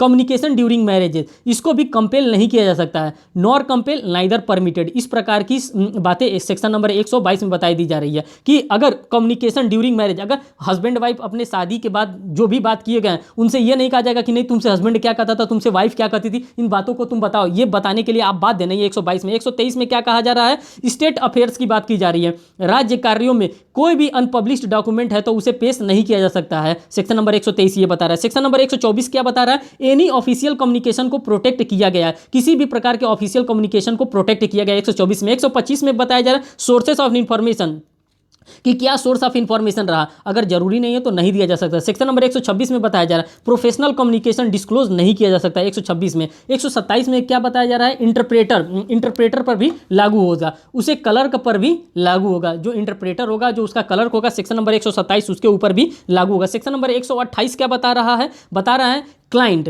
कोर्ट के अंदर विटनेस बन करके आ गया अपनी इच्छा से, तो इसका मतलब ये नहीं कि विटनेस या क्लाइंट के बारे में सब कुछ बता दे, ये नहीं कर सकता, इस प्रकार का नहीं किया जा सकता। सेक्शन नंबर 128 ये बता रहा है। सेक्शन नंबर 129 जो हमारा बता रहा है वो कह रहा है क्लाइंट पर लागू होता है। ये जो सेक्शन नंबर 129 है ये क्लाइंट पर लागू होता है। क्लाइंट किसी भी बात को डिस्क्लोज नहीं कर सकता है कोर्ट ऑफ लॉ में जाकर के कि जज साहब इस तरह से, हमारे वकील साहब हमको इस तरह से बता रहे थे, इस तरह से बातें करने के लिए। Section number 130 non production privileges वो अप्लाई होगा। यहाँ पे नॉन प्रोडक्शन प्रिविलेजेस के बारे में सेक्शन नंबर 130 बताया जा रहा था। अब सेक्शन नंबर 131 को देखिए, यहाँ बताया जा रहा है जो सेक्शन नंबर 131 है, सेक्शन नंबर 30 को ही हम देखेंगे। सेक्शन नंबर 30 को ही बताया जा रहा है, नॉन प्रोडक्शन प्रिविलेजेस की बात कोई सेक्शन नंबर 131 में बताया जा रहा है। यहाँ पे बताया जा रहा है किसी अन्य पर्सन के बिहाफ पर डॉक्यूमेंट होल्ड कर रखा है तो जो प्रोटेक्शन आपको दिया जा रहा है सेक्शन 130 वाले का मिलेगा, सेम प्रोटेक्शन 131 वाले को भी मिलेगा। जो 130 में आपको प्रोटेक्शन मिल रहा था वही प्रोटेक्शन आपको सेक्शन 131 में भी मिलेगा। ये बातें यहाँ पे बता दी गई हैं। अब बात करते हैं सेक्शन नंबर 132 की। सेक्शन नंबर 132 में क्या बताया जा रहा है? इन क्रिमिनल पर आपको आंसर देने का कोई बचा नहीं सकता। मीन्स कि क्रिमिनल मैटर पे आपको आंसर देने से कोई बचा नहीं सकता 132 में। ये सेक्शन नंबर 132 जो है उसको हम लोग अगर रिलेट करके पढ़ेंगे तो सेक्शन नंबर 147 से रिलेट करके पढ़ सकते हैं, सेक्शन नंबर 146 से हम लोग रिलेट करके पढ़ सकते हैं, सेक्शन नंबर 145 से हम लोग रिलेट करके पढ़ सकते हैं। अभी हम लोग पढ़ेंगे आगे ये चीज़ें, सेक्शन नंबर 132 वाला। अब बात करते हैं सेक्शन नंबर 133। यहाँ पे एकम्प्लिस्ट की बात की जाती है। एकम्प्लिस्ट कौन होता है? जो सह अभियुक्त होता है। सेक्शन नंबर 133, हाँ, सेक्शन नंबर 133 जो होता है वो एकम्प्लिस पे लागू होता है। एकम्प्लिस कौन होता है? जो सह अभियुक्त होता है। सह अभियुक्त को कंप्लेंट विटनेस हो सकता है, वो कंप्लेनेंट विटनेस हो सकता है। 134 नंबर ऑफ विटनेसेस की बात करता है। अगर कोर्ट में एक विटनेस भी आकर के अगर अच्छे से गवाही दे देता है तो यहाँ पे एक ही सफिशियंट है, यहाँ पे 100 हमको गवाह की जरूरत नहीं पड़ती। 134 ये बताता है। 135 चैप्टर नंबर 10 पे हम लोग आ गए थे, एग्जामिनेशन ऑफ विटनेस। 135 में हमसे बात कर रहा है किसी ऑर्डर में विटनेस का पेश किया जाना सीपीसी तय करेगा या सीआरपीसी तय करेगा कि आप विटनेस को किस प्रकार से आप वहां पे पेश कर सकते हो। सेक्शन नंबर 136 में बात किया जा रहा है, यहाँ पे क्या किया? जज to decide admissibility of evidences की बात है। जज के पास पावर होता है कि किस एविडेंस को वो एडमिसिबल मानना चाहता है, कैसे मानना चाहता है, इसके पावर किसके पास होता है? ये जज के पास होता है। ये किस किस सेक्शन में पावर दिया गया? Section number 148 of Indian evidence act में दिया गया, section number 165 of Indian evidence act में दिया गया और section number 136 of Indian evidence act में दिया गया। ये जजेस के डिस्क्रिशनरी पावर से डिपेंड करता है। ये 3 सेक्शन आपको ये सेक्शन लर्न होना चाहिए। सेक्शन नंबर 137 की हम बात करते हैं। यहाँ पे एग्जामिनेशन इन चीफ के बारे में बात किया जा रहा है, क्रॉस एग्जामिनेशन के बारे में बात किया जा रहा है, री एग्जामिनेशन के बारे में बात किया जाता है। एग्जामिनेशन ऑफ चीफ किसको कहते हैं? री एग्जामिनेशन क्या कहते हैं? क्रॉस एग्जामिनेशन क्या कहते हैं? सेक्शन नंबर 137 बता रहा है। जो वकालत कर रहा है उसके लिए इंपॉर्टेंट है सेक्शन नंबर 137, आपको इसी ऑर्डर में इसको लर्न करना पड़ेगा। और सेक्शन नंबर 138 बता रहा है एग्जामिनेशन किस ऑर्डर में होगा, बाद में क्या होगा, कि पहले क्रॉस एग्जामिनेशन होगा कि री एग्जामिनेशन होगा कि एग्जामिनेशन इन चीफ होगा, किस ऑर्डर में होगा, ये डायरेक्शन को सेक्शन नंबर 138 बता रहा है। सेक्शन नंबर 139 जो बता रहा है किसी को डॉक्यूमेंट पेश करने के लिए बुलाया है, तो इसका मतलब ये नहीं है कि उसको विटनेस बना लिया जाए। अगर किसी को डॉक्यूमेंट कोई देने के लिए बुलाया गया है तो उसे क्रॉस एग्जामिनेशन सेक्शन 139 के अंतर्गत नहीं किया जा सकता। अगर वो आया बेचारा डॉक्यूमेंट देने, अब उससे हम लगे क्रॉस एग्जामिनेशन करने, तो ये कहाँ का न्याय है? ये इस प्रकार का न्याय नहीं हो सकता। 139 में उसको प्रोटेक्शन दिया गया है। अब 140 की बात करते हैं, विटनेस टू कैरेक्टर, विटनेस के कैरेक्टर के बारे में हम बात करते हैं। अगर कोई विटनेस को सील कैरेक्टर का साक्ष्य देना है तो उसे क्रॉस एग्जामिनेशन भी किया जा सकता है। सेक्शन नंबर 140 में उसके क्रॉस एग्जामिनेशन किया जा सकता है। अगर उसके सील से रिलेटेड, उसके मीन्स की उसके पवित्रता से रिलेटेड अगर किसी प्रकार का अगर हमको वहां पे विटनेस लेना है तो उससे हमें पूछा जा सकता है। सेक्शन नंबर 141 देखा जा सकता है। यहाँ पे लीडिंग क्वेश्चन की बात की जा रही है। लीडिंग क्वेश्चन क्या होता है? यस नो टाइप का क्वेश्चन होता है। तुमने एक काम किया, हाँ या ना में जवाब देना। अगर हाँ किए हो तो हाँ में जवाब देना, ना किए हो तो ना में जवाब देना। इसी को लीडिंग क्वेश्चन के नाम से पूछा जाता है। आपसे एग्जामिनेशन में अक्सर पूछ लिया जाता है लीडिंग क्वेश्चन किस सेक्शन में दिया, तो 141 में दिया। 142 में क्या दिया गया है? May not ask leading question, कब आप लीडिंग क्वेश्चन नहीं पूछ सकते हैं, 142 में बताया गया। सेक्शन नंबर 143 में बताया गया है मे क्रॉस एग्जामिनेशन में अलाउड होता है। मे का मतलब यहाँ पे मस्ट से भी होता है कि क्या मस्ट में क्रॉस एग्जामिनेशन अलाउड होता है, ये बात की यहाँ पूछा जाता है। ये सेक्शन 143 में ये बातें पूछी जाती है। सेक्शन नंबर 144 में क्या पूछा जाता है? किसी डॉक्यूमेंट का जिक्र करना। डॉक्यूमेंट इन रिटन है तो डॉक्यूमेंट को पेश कर सकते हैं। उसे जिक्र करने से अच्छा है कि अगर डॉक्यूमेंट हमारे पास रिटन है तो हम उस रिटन डॉक्यूमेंट को सेक्शन 144 में पेश कर दे। सेक्शन नंबर 145 में क्या बताया जा रहा है? सेक्शन 145 में बताया जा रहा है प्रीवियस स्टेटमेंट से मुकरना, विरोधाभासी करना, कॉन्ट्राडिक्शन करना माना जाता है। इसी को कॉन्ट्राडिक्शन कहते हैं। कॉन्ट्राडिक्शन और कोरोबोरेशन। कॉन्ट्राडिक्शन जो बताया गया सेक्शन नंबर 145 में बताया गया, और कोरोबोरेशन की जो बात बताई गई है वो 157 में कोरोबोरेशन की बात बताई गई है। देखिए दोनों में मैं आपको अंतर बता देता हूं। दोनों सेक्शन प्रीवियस कम्युनिकेशन पर अप्लाई होते हैं। ये जो दोनों सेक्शन होते हैं, सेक्शन नंबर 145 और 157 जो होते हैं, कोरोबोरेशन की बात कर रहा है, ये प्रीवियस कम्युनिकेशन पे भी अप्लाई होते हैं। सेक्शन नंबर 146 में बात की जा रही है लॉफुल क्वेश्चन क्या क्या होते हैं, जैसे जो वेरासिटी होता है उस वेरासिटी को टेस्ट करने के लिए यहाँ पे पूछे जा सकते हैं। सेक्शन नंबर 147 में क्या क्या पूछे जाते हैं? विटनेस को कब आप कंपेल कर सकते हैं, किसके लिए? आंसर देने के लिए आप कब कंपेल कर सकते हैं? आपने जब सेक्शन नंबर 132 पढ़ रहे थे तो उस समय आप लोग देख रहे थे कि विटनेस से क्या क्या पूछा जाएगा, किस प्रकार से पूछा जाएगा, उन सभी चीज़ों के बारे में यहाँ पे बताया जा रहा है। तो आप विटनेस से कब आंसर देने के लिए उसको कंपेल कर सकते हैं, मीन्स की विवश कर सकते हैं। 147 148 में क्या बताया जा रहा है? जजेस के पास स्पेशल पावर होता है जब वो डिसाइड करेगा कि कब सवाल पूछना है और मीन्स की विटनेस से किस प्रकार से कंपेल करना है, तभी आप आंसर उसे देने के लिए कह सकते हैं, अन्यथा नहीं देने के लिए कह सकते हैं। 148 में 149 में हम बात करते हैं 149 में, सेक्शन नंबर 149 में without any reasonable ground don't ask any question. बिना रीजनेबल ग्राउंड के आप उससे फर्जी क्वेश्चन नहीं पूछ सकते। जो फिल्मों में दिखाता है अनाप शनाप क्वेश्चन पूछा जाता है, इस प्रकार से नहीं है हमारा जो इंडियन एविडेंस एक्ट है। सेक्शन नंबर 150 बता रहा है कोर्ट फिर शिकायत कर सकते हैं। अगर वकील साहब नहीं मान रहे हैं, अनाप शनाप उससे क्वेश्चन पूछ रहे हैं, तो वकील साहब के खिलाफ शिकायत की जा सकती है। अब शिकायत कहाँ कहाँ पे की जा सकती है, ये 150 बताता है। हाई कोर्ट में की जा सकती है, ठीक, या फिर हमारे अथॉरिटी, हमारा अथॉरिटी क्या है? हमारा अथॉरिटी बार काउंसिल, अगर मैं bar council of Uttar Pradesh में रजिस्टर्ड हूं तो मेरी authority bar council of Uttar Pradesh है, उससे शिकायत की जा सकती है। उससे भी ऊपर जाकर के बार काउंसिल ऑफ इंडिया में हमारी शिकायत कोर्ट के द्वारा की जा सकती है। 150 ये बताया जा रहा है। 151 बताया जा रहा है में फॉरबिडन की बात की जा रही है। मीन्स की कलंकात्मक सवाल, जैसे कि महिला का रेप चल रहा था और उस महिला ने पूछा गया कि तुम वैश्यावृत्ति करती हो, तुम यहाँ पर ये सवाल का, ये मीन्स की कलंकात्मक सवाल होता है। ये कोर्ट ऑफ लॉ में आप सवाल उससे नहीं पूछ सकते हैं, ये कोर्ट मना करता है। 151 में सेक्शन नंबर 152 में सेल्फ फॉरबिडन की बात करता है। जो सेक्शन नंबर 152 होता है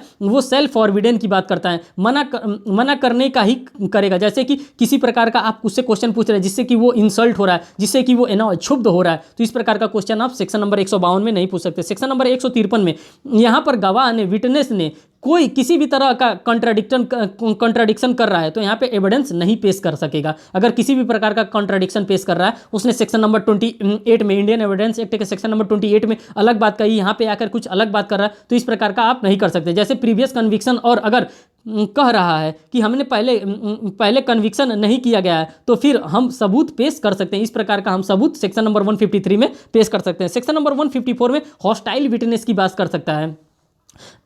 अपने ही विटनेस का क्रॉस एग्जामिनेशन का इजाजत कौन देता है, इस प्रकार का। जैसे विटनेस जो होता है हॉस्टाइल हो जाता है, हाँ साहब मैंने ही किया, हाँ साहब मैंने ही किया, तो सेक्शन नंबर 154 में हॉस्टाइल विटनेस की बात की जाती है। सेक्शन नंबर 155 में क्रेडिट को शिनाख्त, मीन्स की जो उसका क्रेडिट होता है, जो उसकी विश्वसनीयता होती है, उसको इम्पीच करने की बात सेक्शन नंबर 155 में की जाती है। सेक्शन नंबर 156 में एनी सर्कमस्टांसेस में बात की जाती है कि किसी भी सर्कमस्टांसेस में आप क्या कर सकते हैं, इस बात को कर सकते हैं। सेक्शन नंबर 157 में बात की जा रही है, प्रीवियस स्टेटमेंट की बात की जा रही है कि क्या प्रीवियस स्टेटमेंट आपका कैसा रहा, किस प्रकार का रहा, सेक्शन नंबर 157 में। सेक्शन नंबर 158 में बताया जा रहा है एनी स्टेटमेंट जो कि सेक्शन नंबर 32 और सेक्शन नंबर 33 में इंडियन एविडेंस एक्ट में रेलेवेंट होगा, रूल ऑफ कोरोबोरेशन यहां पर इस्तेमाल होगा। जैसे कि सेक्शन नंबर 32 में मैंने बताया था ना आपको डाइंग डिक्लेरेशन के बारे में, वही चीज यहां पे बताया जा रहा है। अब हमारे पास कुछ ही सेक्शन बचे हैं जिसमें बस 5 से 7 मिनट लगेगा, वो भी मैं आपको अच्छे से बता दे रहा हूं। सेक्शन नंबर 159 में रिफ्रेशिंग मेमोरी की बात की जा रही है। साहब मुझको याद नहीं आ रहा है मैंने क्या कहा था, मैंने ये एप्लीकेशन लिखा था कि नहीं लिखा था, तो उसको क्या किया जाता है, उसके मेमोरी को रिफ्रेश कराया जाता है। किस प्रकार से कोर्ट के द्वारा रिफ्रेश कराया जाता है किसी की मेमोरी को, उसका जो डॉक्यूमेंट है उस डॉक्यूमेंट को शो करके उसका मेमोरी क्या किया जाता है, कोर्ट के द्वारा सेक्शन 159 में रिफ्रेश कराया जाता है। सेक्शन नंबर 160 में क्या बताया जाता है, specific recalling is not allowed, किसी भी प्रकार का अगर स्पेसिफिक रिकॉलिंग है तो उसको अलाउ नहीं किया जाता है सेक्शन 160 में। सेक्शन नंबर 161 में डॉक्यूमेंट को एडवर्स पार्टी को क्रॉस एग्जामिनेशन कर सकती है, जो डॉक्यूमेंट होता है उसका एडवर्स पार्टी जो होता है उसका क्रॉस एग्जामिनेशन कर सकती है। बात करते हैं सेक्शन नंबर 162 की। सेक्शन नंबर 162 में विटनेस को पेश किया जा सकता है, विटनेस हैव टू पेश यहाँ पे किया जा सकता है। सेक्शन नंबर 163 में बात बताया जा रहा है पार्टी को यहाँ पे प्रोड्यूस किया जा सकता है, जो पार्टी आती है उस पार्टी को भी सेक्शन नंबर 163 के अंतर्गत प्रोड्यूस किया जा सकता है। सेक्शन नंबर 164 में बताया जा रहा है पार्टी नॉट प्रोड्यूस, यहाँ पे सेक्शन 164 में आप पार्टी को प्रोड्यूस नहीं कर सकते।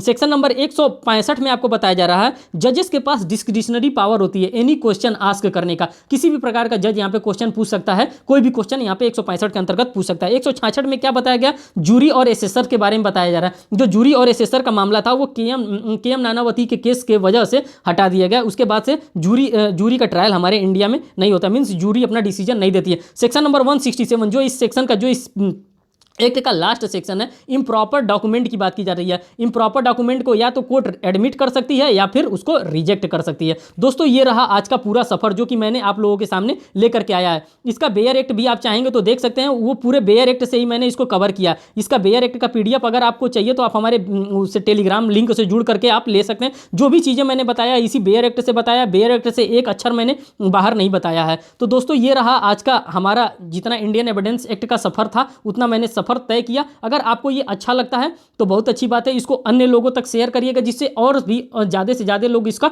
देख करके इस्तेमाल कर सकते हैं, वो अपनी पढ़ाई कर सकते हैं। अगर आपको अच्छा लगता है तो बताइएगा, और भी मैं किसी सब्जेक्ट का मैं आपके लिए पूरा इंडेक्स आपके लिए पढ़ करके आपको सुनाऊंगा और उसको समझाने का कोशिश करूंगा, जिससे कि आपका एग्जामिनेशन पॉइंट ऑफ व्यू से आपका वो सब्जेक्ट मजबूत हो जाए। बहुत बहुत धन्यवाद दोस्तों वीडियो को वॉच करने के लिए, थैंक यू।